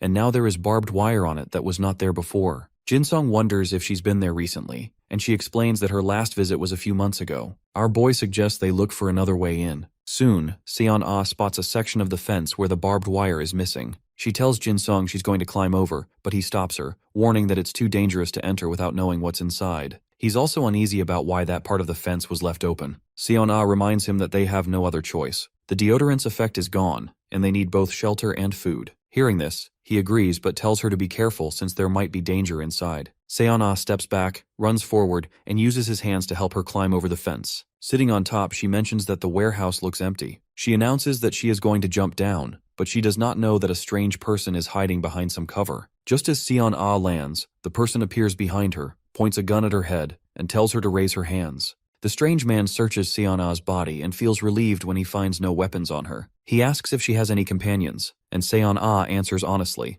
mentioning that her friend is outside the building. He inquires how many, and she explains that there is only one. The man then orders her to call her companion and tell them to come through the front gate. With a gun pointed at her head, Seon-ah informally calls Jin-sung's name and tells him to come to the front gate. Jin-sung immediately knows that something is wrong when he hears this. Because she is speaking casually, he realizes she is being held hostage by someone with a gun. He also notices that she used his name, which means they can handle the attacker. The protagonist reaches into his backpack and takes out the gun he had hidden inside. He tells the attacker that he is coming forward just as asked. The hero hides behind the gate, and when the attacker shouts at him to drop his weapon, Jin-sung makes it seem like his spear is his only weapon. He drops the spear and slowly starts walking out. The protagonist feels unsure about what to do next, because his gas gun has a short range, which means he needs to get closer to use it, but he cannot move any nearer without being noticed. Jin-sung decides to trick the attacker. He mentions that he dropped his weapon and tells the man to let his companion go. The attacker orders Seon-ah to move forward. Once the attacker is close enough, Jin-sung jumps out from his hiding spot, points his gun at the man, and screams at Seon-ah to bend. Seon-ah, ready for action, quickly bends down before either of them fires. The hero shoots first, and the gas hits the attacker's face, making him scream in pain.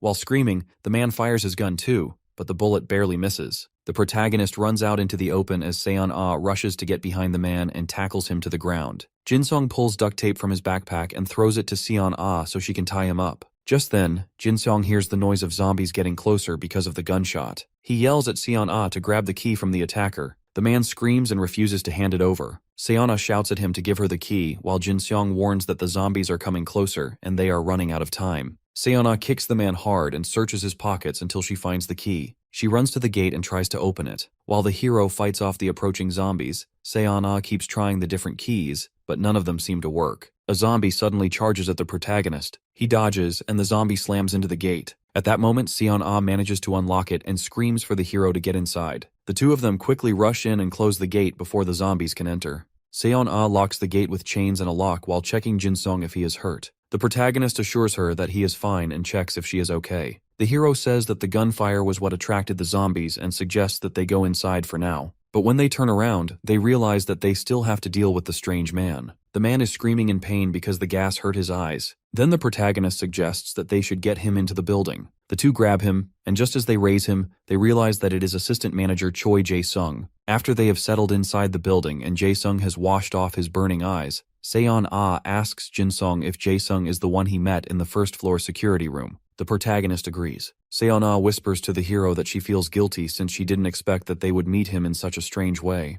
The protagonist advises Jae-sung not to wipe his eyes with a towel. The manager admits that he knows, but his eyes still hurt. Our boy apologizes, telling him that the effect of the gas gun will last for at least a day. Jae-sung remarks that he is in trouble now. While making tea in the kettle, he adds that there would have been no need for a fight if they had told him beforehand, but at the same time, he has no excuse since he was the first to use violence. The hero thanks Jae-sung for understanding. The manager then offers the two a warm cup of tea. As they enjoy the tea, Jin-sung questions Jae-sung about when he arrived at the warehouse, and he reveals that he got there 3 days ago. He confesses that the real reason he came was because of the solar panels. Seon-ah's face lights up in shock when she hears that there are solar panels in the warehouse too. He adds that he was about to install them when he saw the two of them in the morning. He explains that he initially placed them on the lower windows, but because the efficiency was low, he had to move them up to the roof. Seon-ah wonders if it is difficult to manage the roof when it snows. The protagonist is relieved that the situation worked out well since Jae-sung was unwilling to leave the warehouse in the first place. Jae-sung then reveals that he is thinking of covering the solar panels with glass to prevent the snow from falling onto them. He mentions that there are a lot of supplies for them to work with. Jin-sung then inquires with Jae-sung if there is enough supply in the warehouse. The manager explains that the warehouse is well stocked on construction materials,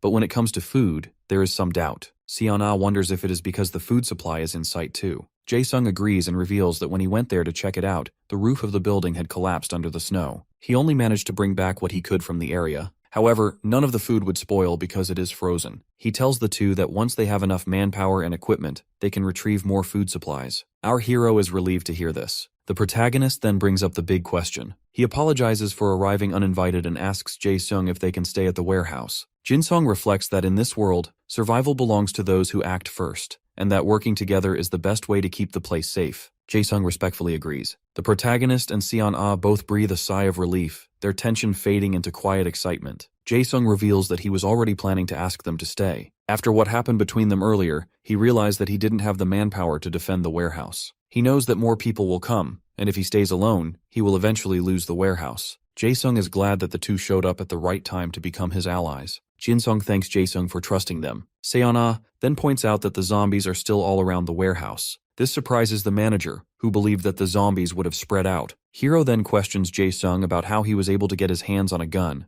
and he reveals that he picked it up from a dead police officer who had killed himself. He mentions that he has seen the bodies of several people who chose to end their lives rather than become zombies. Jae-sung explains that he took the gun and kept it with him for self-defense. However, he ended up using it uselessly. Jin-sung then inquires if there are any bullets left in the gun, and he denies. The protagonist remarks that it's unfortunate. Seon-ah is thankful that with the zombies lingering outside the warehouse, outsiders will not have easy access to the building. The protagonist agrees, calling it a hidden blessing. Just then, Jin-sung's stomach growls and Jae-sung asks if he has not eaten. Moments later, Jae-sung prepares ramen for them. The duo is captivated by the food, and Jae-sung offers to prepare more for them if they want. Excitedly, Seon-ah reveals that they have something, and the protagonist looks confused. Just then, she pulls out 2 cans of beer. While they enjoy the ramen, Jae-sung asks if they should raise a toast. They then toast to new allies and the ramen using the beer. After they are done eating till they are full, Jin-sung mentions that it has been a long time since he last had a full meal and that it feels good to eat something hot. He talks about how his stomach is full, his body is warm, and he finally has a place to rest. He admits that all his worries have disappeared for that moment, and it feels peaceful.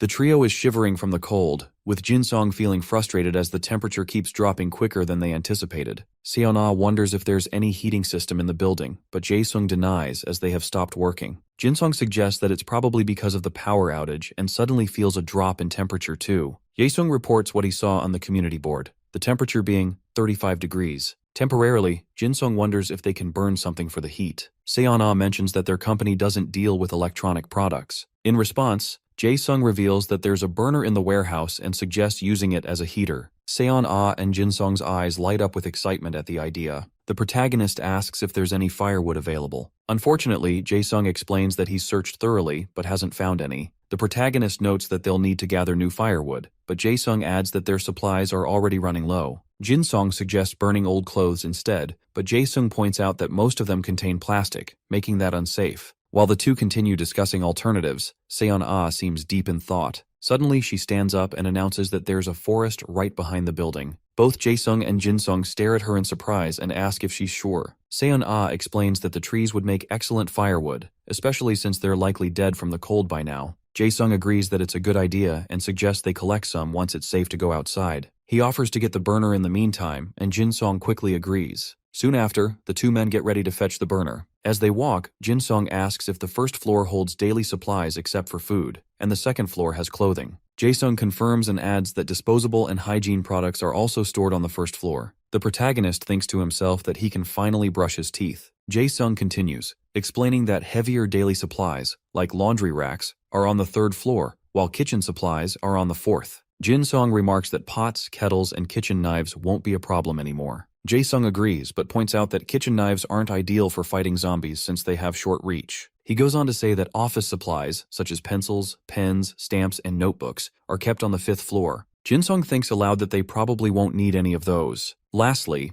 Jae-sung mentions that the basement is used as a parking lot. The protagonist then asks about winter clothes. Jae-sung says there are plenty and suggests they pick some out after retrieving the burner. Jin-sung agrees, adding that there probably weren't many shoes. Jae-sung nods, explaining that he's been wearing multiple pairs of socks instead, though it feels uncomfortable in larger shoes. He mentions that his original shoe size is 270. Jin-sung then purchases a pair of winter boots for 3 coins. He realizes that whenever he buys something, the item appears exactly where he wants it. Taking the shoes out of his backpack, Jae-sung asks if something's wrong. The protagonist pulls out the boots and offers them to him. Shocked, Jae-sung questions how that's possible. Jin-sung replies that he had an extra pair. Grateful, Jae-sung tries them on and says they fit perfectly. The protagonist adds that they're well insulated and comfortable. Jae-sung thanks him again. The system notifies that an ally has been added. The protagonist now has 3 party members. Jin-sung realizes the system adds people as party members when he gives them gifts. As they walk through the hallway, they stop in front of the burner. Jae-sung points out that there are many others, but this one is best for indoor use. The protagonist picks up the burner and asks if they should head back. As they climb the stairs, he remembers that Jae-sung used to smoke and wonders if sharing a few cigarettes might help strengthen their bond. Before they can continue, Jin-sung tells them to wait, saying he has something the building doesn't. Confused, Jae-sung glances out the window, then his eyes widen as Jin-sung pulls out a box of cigarettes. Jae-sung shouts with joy, exclaiming that he hasn't smoked since the outbreak. The protagonist quickly explains that the cigarettes were meant for the ramen he made earlier. Jin-sung places 3 cigarettes in Jae-sung's palm, surprising him with the amount. Smiling, Jin-sung says they're a community now. Overwhelmed with gratitude, Jae-sung clutches his chest, then suddenly leaps forward to hug him, declaring his love and calling him Sir.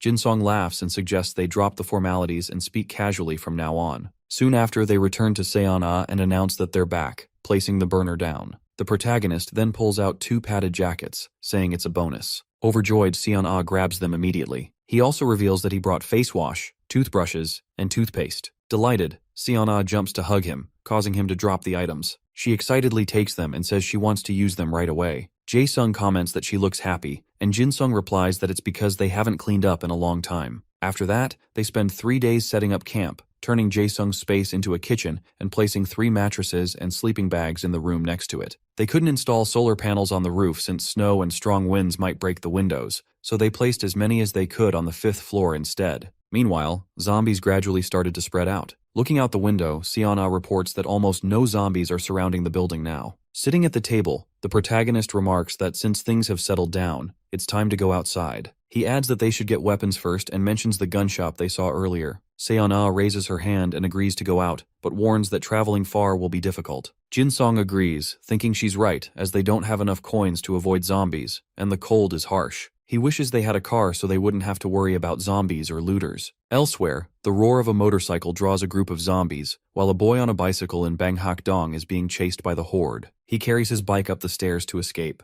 At first, he thinks the rider is fleeing too, but then realizes they're deliberately leading the zombies toward people. The boy quickly posts about it on the community feed, warning that the rider is heading toward Weidong next and telling everyone there to be careful. After setting up the base camp, they agreed to assign different responsibilities to each member. Seon-ah is in the storeroom, carefully counting the dishes one by one. She is responsible for organizing the interior and managing the inventory in the storage warehouse. A moment later, Jae-sung walks in. Seon-ah turns to him and checks if he needs help with something. Jae-sung, who handles gathering information for the community, repairing supplies, and taking care of mechanical tasks, explains that he was supposed to test the repaired solar generator that day. Seon-ah nods, recalling that she remembers. He goes on that since it has been cloudy for several days, the generator hasn't charged at all, making the test impossible. No data is coming through, so he inquires if there's anything else he can do to help. As she places a box of dishes on a shelf, Seon-ah mentions that she needs to check the stock of kitchen supplies and asks for his help. Jae-sung agrees immediately and starts assisting her. Meanwhile, Jin-sung, who is in charge of patrolling the storage area, keeping watch outside and planning for future needs, is doing his regular rounds. During his patrol, he enters the storeroom and sees Seon-ah and Jae-sung working together. He greets them casually, surprised to find them there. Seon-ah smiles and returns his greeting. The protagonist wonders if Jae-sung is helping out, and Jae-sung nods, explaining that the weather is too bad for him to continue his own work. He mentions that the solar power system has completely shut down. Jin-sung remarks that he expected it since the weather outside is worse than before. He adds that it's not only cloudy, but also so foggy that one can barely see a few meters ahead. Seon-ah then queries if that means there's no battery power left at all. Jae-sung explains that all the batteries are completely drained, and there's no way to recharge them for now. Seon-ah remarks that it's been a long time since they last checked the situation outside. Jin-sung agrees and tells them they should have a quick discussion about it. After their discussion, the protagonist gets ready to head out. He puts on his winter clothes, laces up his shoes, pulls his hood over his head, and prepares his bicycle. Jae-sung and Seon-ah stand near the gate to see him off, both looking worried. Standing beside his bicycle, Jin-sung notices their expressions and wonders why they look so tense when he's the one leaving. Seon-ah expresses that they can't help but worry whenever he goes out alone. Jin-sung steps closer, places a reassuring hand on her shoulder, and explains that someone has to take the risk. If another group were to break into their hideout while he was gone, they'd be completely defenseless. He lightly taps the modified spear she made for him and assures her not to worry, saying that with this weapon, he can take care of himself. He promises her that he'll be careful. Seon-ah tells him to stay safe, while Jae-sung guarantees that they'll manage things at the base. As the protagonist turns to leave, he pauses and looks back, telling them that he'll bring back both the induction cooker and the gun they need. Seon-ah responds that she packed a rope in his bag to secure the cooker to the bicycle and added a note with substitute items in case he can't find what they need.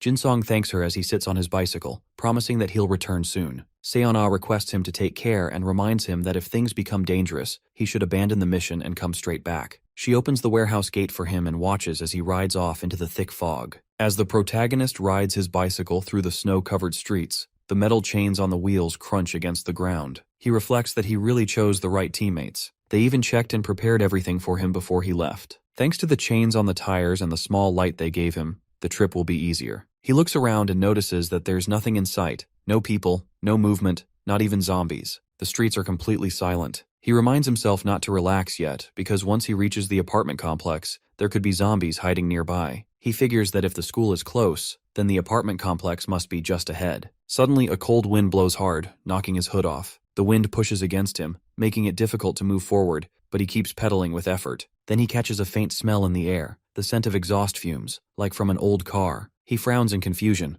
wondering why that smell would be here when no vehicles should be running anymore. A moment later, he hears a low rumbling sound in the distance. He looks around, trying to figure out where it's coming from. The sound grows louder, and realization strikes him that it's a motorcycle. His heart starts racing as fear runs through him. If that really is a motorcycle, it could be attracting a massive group of zombies just like before. He looks ahead in panic. The fog is so thick that it's hard to see, but when it clears slightly, his eyes widen in shock. He sees them, a huge swarm of zombies chasing the sound of the motorcycle. He realizes that it's the same rider who led the zombies before. Terror grips him, and he knows he has to escape. He starts pedaling as fast as he can, knowing that if they catch him, he won't survive. But the heavy snow and the chain on the tires slow him down. His breathing grows fast and heavy. When he looks back, he sees the zombies getting closer. He curses under his breath, realizing they're almost on him. Desperately, he scans for a place to hide. There's only one option, the school from before. He turns the bike and pedals toward it with all his strength. When he reaches the school, he jumps off the bike and runs to the door, only to find it locked. Panic fills him as he rushes around, searching for an open window. He finds one and tries to pull it open, shouting in frustration when it won't budge. He pushes harder, using all his strength, praying for it to open. Finally, the window gives way. He quickly throws his backpack and spear inside and starts climbing in, but just as one leg gets through, a zombie suddenly grabs his other leg. Terrified, the protagonist looks back and sees the creature growling and pulling him closer.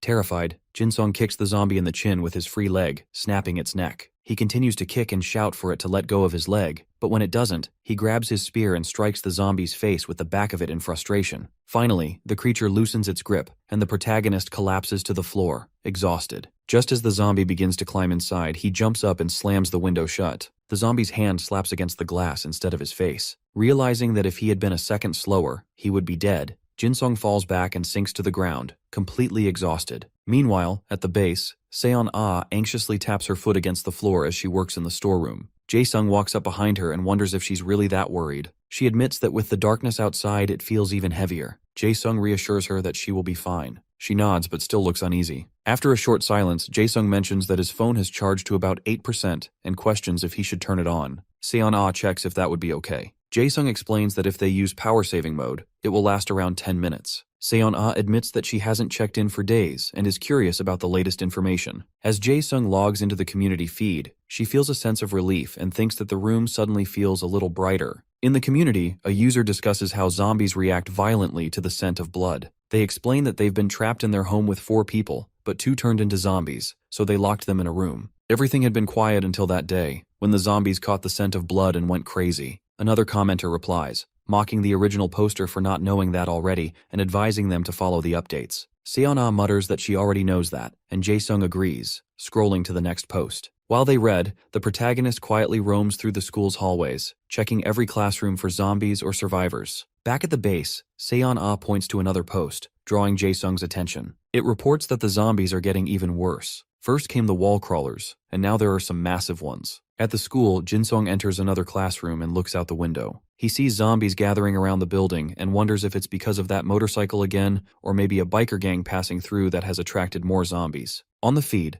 an anonymous user asks how big the zombies have become. The reply states that they're no longer human, with some now standing over 2 meters tall. Meanwhile, the protagonist spots an enormous zombie towering over the rest, its long hair swaying as it moves. Shocked and terrified, he curses under his breath, wondering what kind of monster it is. At the base, Seon-ah repeats the post aloud, over 2 meters tall, and wonders whether that means their bones are changing. Jae-sung admits that he's not sure, but he is sure that things are definitely getting worse. He suggests checking one more post before the battery dies. They scroll through a few posts, one talking about the same horde, another about selling fridges during the Ice Age apocalypse, and one about looting a nearby mart, before Jae-sung pauses on a post about a massive zombie swarm. The poster states that they live in Banghak-dong, where a huge crowd of zombies appeared out of nowhere. At first, they thought the zombies were chasing a man on a motorcycle, but it turned out he was actually leading them toward crowded places to kill people. The post ends with a warning that the horde is heading toward Uidong next, and urges anyone there to stay on alert. Seon-ah quickly grabs the phone from Jae-sung and tries to read the post again, but the screen suddenly goes black as the battery dies. She curses in frustration, shouting that the post said the zombie horde is moving from Banghak-dong to Uidong, the same place Jin-sung went. She hands the phone back and turns to leave, but Jae-sung catches her hand and questions where she's going. Seon-ah wonders if he saw the post too. She warns that if the protagonist keeps going, he'll run right into the horde. They have to bring him back. She adds that she's seen that massive swarm before when she was out with him,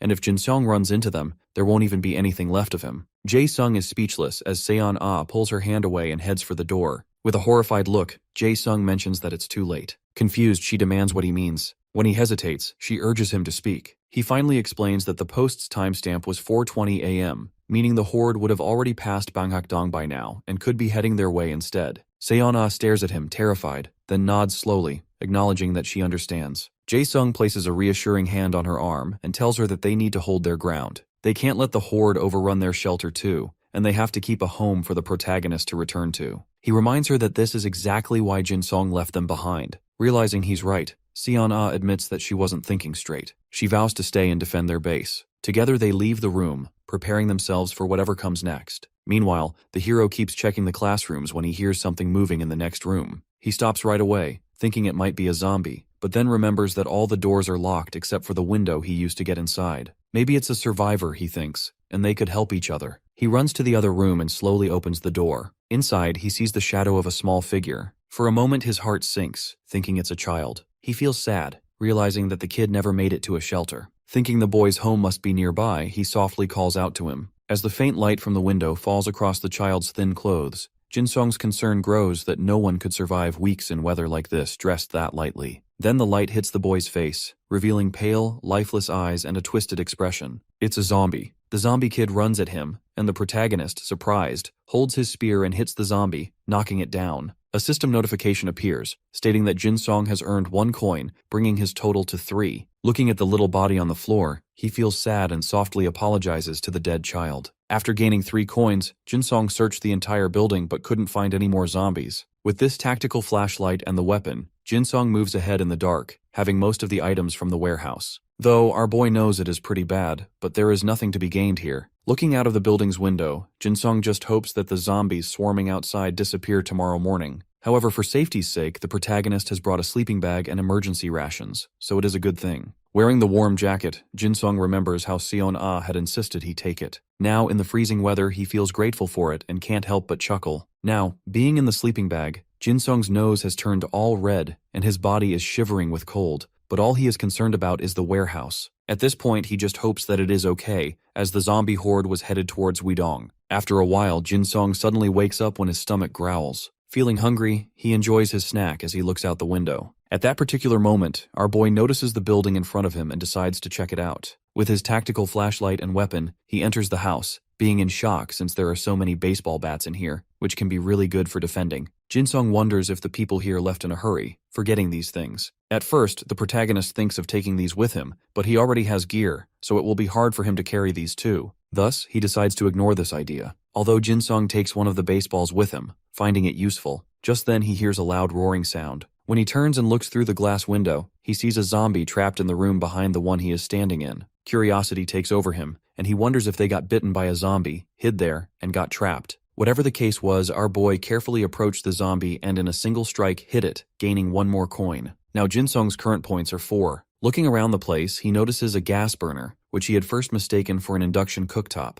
Also, he spots a fridge and an oven, which awakens the urge inside him to take these, but it is obviously impossible to carry them or take them apart as well. No matter what, Jin-sung has to go back to the city center. Thus, now he is riding the bicycle, and it is an actual relief that the bicycle is okay. The sun rises slowly, and by that time, Jin-sung has reached his destination. But at this location, there are hundreds of zombies everywhere, so our boy very carefully moves ahead. At times, he hid behind pillars or cars to not get caught by any of these deadly creatures. Right then, Jin-sung's gaze darts at the tallest building of that area, and he plans to go there. As he steps into the building, Jin-sung sees blood splattered across the floor and the place being completely wrecked, which makes him realize that there was a pretty intense battle here. To keep his bag from slipping off, he secures it to his back using small chains. With that, he begins to explore the building. After a while, Jin-sung finally reaches the top floor. His eyes land on apartment 2001 and he reaches for the door. The moment it reacts, Jin-sung realizes that if he presses it to open, the alarms will go off. Thus, very cleverly, he uses his gear and slams it on the door. In an instant, the door opens. The house looks pretty messy, and it is evident that whoever left was in a hurry and panic. Now, in a very relaxed manner, our boy looks around. His face lights up the moment he sees that this place has an induction cooktop. Very happy, Jin-sung removes its plug from the switchboard and places it near him. Spotting a bed, he lies down, thinking to rest before leaving, as it has been so long since he last slept in a soft bed. Being comfortable, our boy practically melts on the bed, but chaos and bad luck seem to have him on speed dial because at that moment, he hears a loud noise. At first, Jin-sung thinks it is a zombie, but when the noise keeps coming, he stands up and glances out of the window. His eyes widened with shock to see zombies crawling on the walls of the front building. He wonders if the noise came because of a zombie falling, but it is kind of confusing. Why are these zombies crawling that building for no reason? Curious and puzzled, Jin-sung looks around and ends up noticing someone staring out the window. Outside, zombies are swarming around that apartment building. Even though Jin-sung feels bad, he can't do shit to help that person. Additionally, now that the zombies are busy crawling that building, it gives our boy a chance to escape. Taking this as an opportunity but feeling guilty at the same time, our protagonist gets out of the apartment with an induction cooktop. However, in that instant, the person in the front building's window starts using a gun, shooting around. Witnessing this, Jin-sung panics because at this rate all zombies within a 300-meter radius will swarm here. Our boy's eyes widen with shock, and sweat trickles down his head because, just as he feared, more zombies are swarming the area. It's clear now, he's completely trapped. Jin-sung is going crazy because this unknown person has been firing for an hour non-stop, and when he observes properly, this girl is picking off zombies one by one with accurate shots. Something more shocking is the way she adjusts herself whenever the rifle malfunctions. This really makes her seem like a professional. At this point, the hero assumes that she is probably a soldier. Looking from the building's glass window, Jin-sung can easily figure out that more than 100 zombies have been killed by far, and if they both formed an alliance, then all those kills would have turned into coins. Though, the idea of teaming up with this girl is actually not that bad because she will be reliable, and he will have a gun for his defense as well since it looks like that she has got plenty of bullets and weapons to spare. However, sitting on the ground, Jin-sung decides to take at least a dull day before these zombies finally scatter, but for now, he just has to wait. In that instant, loud shrieking noises start coming again.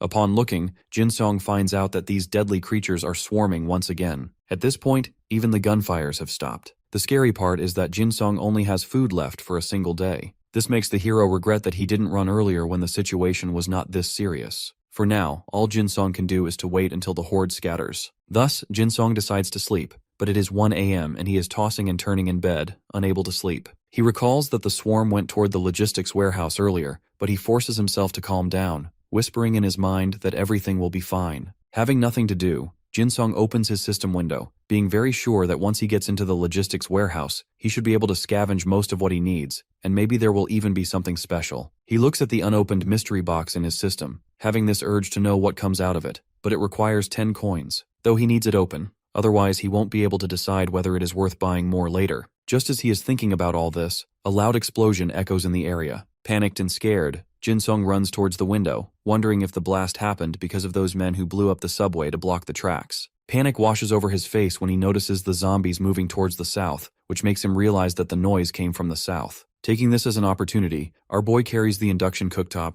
and finally manages to place it on the bicycle. Very carefully, he tries to get out of the apartment, but it only sounded easy because even right now, so many of the zombies are in front of the building. Peeking out of the ground floor's door, Jin-sung wonders what to do. The idea of killing them comes to mind. Just then, he notices the shooter woman, who is trying to get out of the front building just like him. As the protagonist waits there, he notices the girl moving swiftly, maybe towards him, but her movements are without any wasted motion, which makes our boy puzzled. Is she from some kind of special forces unit? However, finally the girl has come face to face with our boy, aiming her gun at him, which confuses him, and he raises his weapon as well. The girl clarifies that she has no intention of harming, but why the hell is she not putting her gun down? The girl wastes no time and asks whether our boy is alone or has some companions. Putting his weapon aside, Jin-sung informs her that he is alone, and he also has no intention of attacking her. Hearing that, the girl puts her gun down, smiling warmly, being glad that she finally saw another survivor after a very long time. That being said, both of them officially introduce themselves, and it turns out that the shooter girl's name is Park Si-hyun. Now that they both greet each other and shake hands, Si-hyun tells our guy that there are tons of zombies outside and not many in the building, so they should head inside for a while and rest for a bit. Sitting on the staircase, the shooter girl questions our boy if he lives alone. Being aware that she is pretty strong and has dangerous combat skills, our boy is not certain if she can be trusted,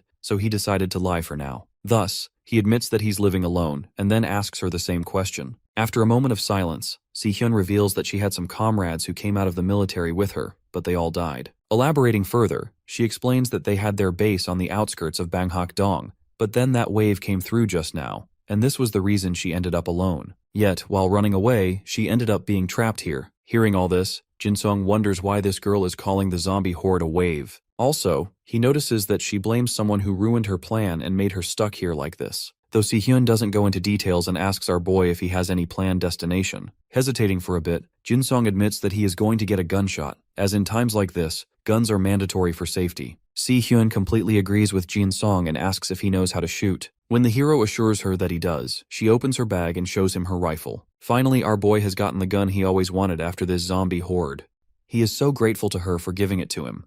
Though she wanted to give him more ammunition, Jin-sung understands that things might get worse, and what he's received is already more than enough. However, Si-hyun asks her once again what he would do now and where he will be going. Chuckling nervously, the protagonist informs her that he will be looking for a new base for now, as he wants a place where he can stay safely. Jin-sung is being very cautious right now, as he doesn't trust her and doesn't want to reveal their base to her. Although he gets shocked when the shooter girl offers him to come with her since it feels safer to have a companion instead of being alone. Having said that, Jin-sung is baffled, because this won't be benefiting this girl, so why does she want him to be her companion? The hero guesses that maybe she doesn't want to be alone emotionally. Therefore, our boy decides that it is a good opportunity to find out if this girl can be trusted, so he agrees to go with her. Deep down, Jin-sung is very well aware that with Si-hyun's skills and weapons, their base will be 10 times safer. Just like that, Jin-sung stayed behind, walking with his bicycle, while Si-hyun led the way with her gun and shot any zombie who came in their direction to clear their way. Studying her movements, Jin-sung comes to a conclusion that if she ever became his enemy, then it would be terrifying because even when facing the deadly creatures, she is so sharp and composed. Pressing forward, before they know it, they are already in Sangmun-dong. Now they decide to take a short break here. In a nearby cafe, they find cans of sweets, which makes Si-hyun very happy. However, now that they have rested for quite a bit,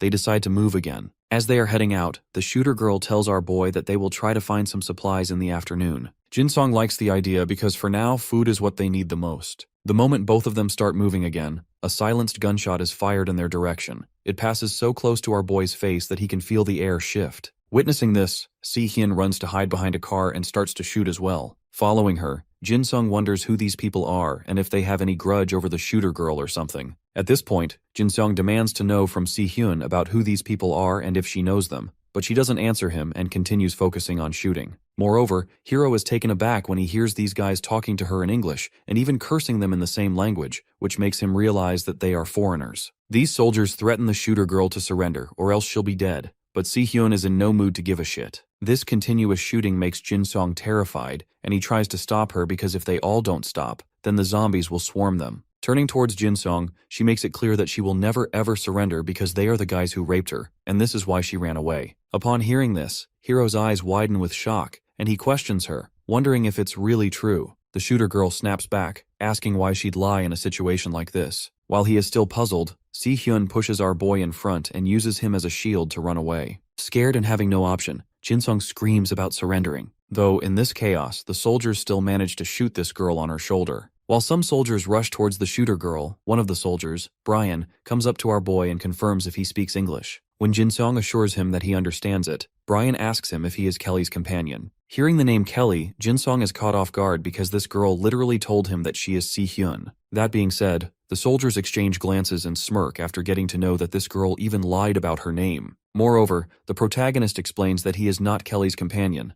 They just happened to meet a few hours ago and traveled together. To get more information, the soldiers ask for more details. Thus, our boy elaborates that she told him she was a former US soldier and was raped by them, so that is why she ran away. Upon receiving that information, Brian and the other soldier are surprised and reveal that she is the woman who betrayed them and was caught siphoning off food supplies. Also, in that process of fleeing, she shot 6 of their members. 2 of them are injured, and 1 died. This is why they are here to catch her. At this point, Jin Song is puzzled, not understanding whom to trust. Although the soldiers have lost her, and the gunshots are also drawing in zombies, so it won't be easy to keep up the chase. There are so many zombies nearby. Yet the soldiers Matthew and Johnson are trying to handle them, but they won't last long, so they need to pull out. Because of this chaos, the soldiers decide to trust Jin Song for now, and in order to leave, they take our boy's stuff. They are puzzled that one bag is so heavy while the other is soft as hell. This makes him worried, since at this rate, they will take his supplies too. However, Jin Song is not ready to let go of his bag, insisting that it belongs to him. But the soldiers' expressions darken when one of them asks if the gun inside his bag was stolen from their group. Terrified, Jin Song doesn't answer that question. Also, he doesn't have the guts to ask for the gun back.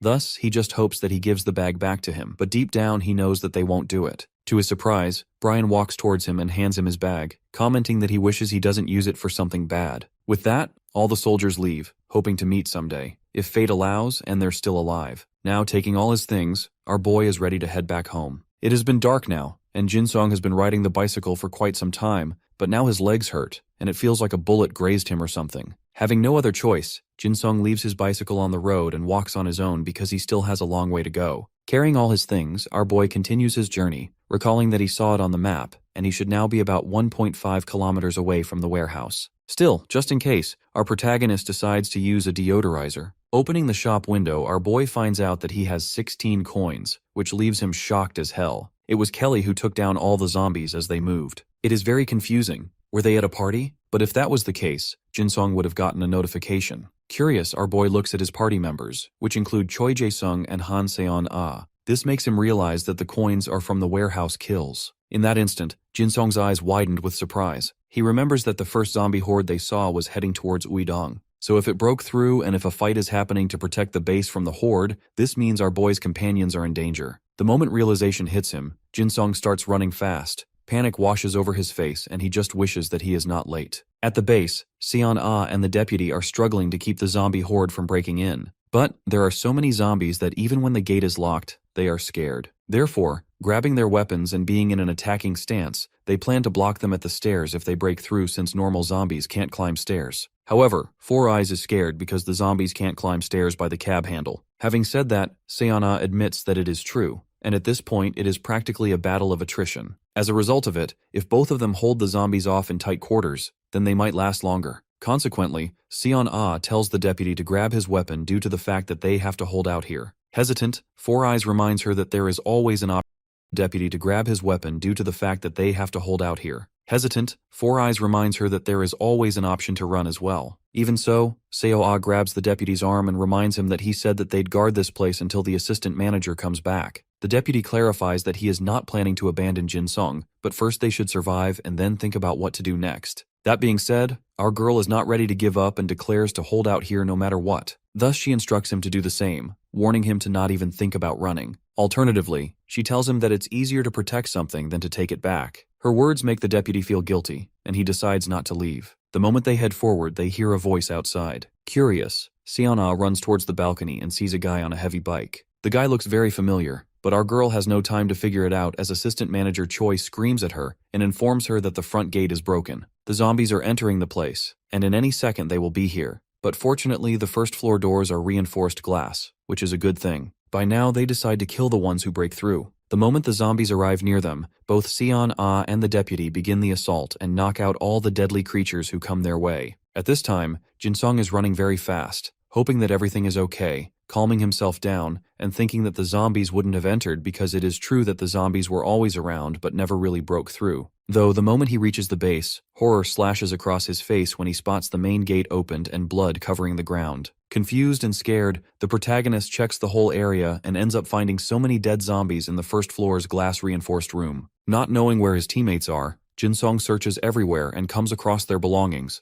which makes him understand that they both didn't run away. Sweat trickles down his face as he screams their names at the top of his lungs, but his face turns into something horrific when he gets no response. At this moment, our boy has come to the conclusion that they have left. After looking everywhere, there is now no sign of zombies breaking in. However, his heart starts beating really fast when he sees a corpse lying on the ground looking familiar to Assistant Choi. Gathering all the courage inside him, Jinsung tries to look at the body, but before he could do that, his name echoes in the place, and it turns out it is none other than Seon Ah and Choi. In an instant, Seon Ah runs towards him and hugs him with happiness. Finally, he has been reunited with the people he genuinely cared about. Later on, while having tea, Seon Ah explains to our boy that the door was reinforced glass, so it was very strong. That is when she came up with the idea to make a gap. With the help of the chains, they half-closed the door and attacked the zombies through the gap, which made it easy for them to defend themselves. Playfully, Seon Ah tells our boy that this was the moment when Manager Choi came up with his famous line about pulling the door instead of pushing it while killing zombies. This makes Choi embarrassed while Jinsung chuckles, though after enough bodies piled up, the combines couldn't get close anymore. In the end, they looked at the door again and just held out. Additionally, after some time passed, the zombies disappeared again. Curious, the protagonist wonders aloud where the zombies vanished. Seon Ah explains that the iron door at the entrance was broken, and she and Choi went to Site 2 to find scrap metal to fix it. Hearing all this, Jinsung praises them both proudly for working this hard. Alternatively, with a giant grin, he shows them that he bought whatever was needed, including the induction cooker. Seeing that, Choi gets happy due to the fact that with this they can build a generator. Trying to brag a little, our boy mentions how heavy those were to carry. That being said, Seon Ah compliments him for being this considerate. Now Jinsung announces the last item he's brought, teasing that it deserves a drum roll. They are looking carefully at the bag, waiting for the reveal. The moment Jinsung reveals the gun, both Seon Ah and Choi squeal with happiness, because this is an actual jackpot. Shocked, the manager asks if the protagonist actually went to the gun shop to get it. After Jinsung denies it, they demand to know where he got it from. Just like that, our boy tells them everything that happened while assembling the wood for the preparation of food. While Seon Ah worries that our boy must have been terrified, Jinsung is more concerned about why they're putting so much effort into dinner today. But the moment he gets to know that they are having chicken finally, his eyes light up with shine. Choi explains that they picked up a good amount of food while collecting scrap at Site 2, and tonight they will be having a party. By now, it has been almost 2 hours, and the roasted chicken smells so heavenly that their mouths are literally watering. After waiting so long, all three of them eat the roasted chicken, which literally vanishes all the tension in their minds for the time being. Being full, they all talk about how this time needs to be cherished as well, as they don't have any office or responsibility other than surviving. Though, our boy would go back to the normal life in a heartbeat if he got the option. At this point, Choi is craving beer, as it would have made their night better. Hearing that, Seon Ah suggested going to a supermarket or beer factory instead the next time, since the beer they had last time was great. Right then, Choi mentions the motorcycle guy, informing our boy that Seon Ah saw his face. As soon as the words reach his ears, the hero turns towards Seon Ah and asks her if it is true. When she admits that it is someone they know, Jinsung's jaw drops in surprise. To elaborate further, Seon Ah makes our boy recall that internship when there was talk about connections hiring. There were basically supposed to be 15 of them, but 16 people showed up. At that time, one of the guys was rumored to be a parachute hire and quit halfway through. Though Seon Ah can't remember his name properly, he was probably Park Min-tae, the guy who is the son of their company's CEO. Hearing that, Choi is flabbergasted, as he can't believe that the biker leading around zombie swarms is someone from their company. Yet Jinsung thinks that maybe it is not Park Min-tae because that guy has a twin brother. To be precise, Park Min-tae has an identical twin.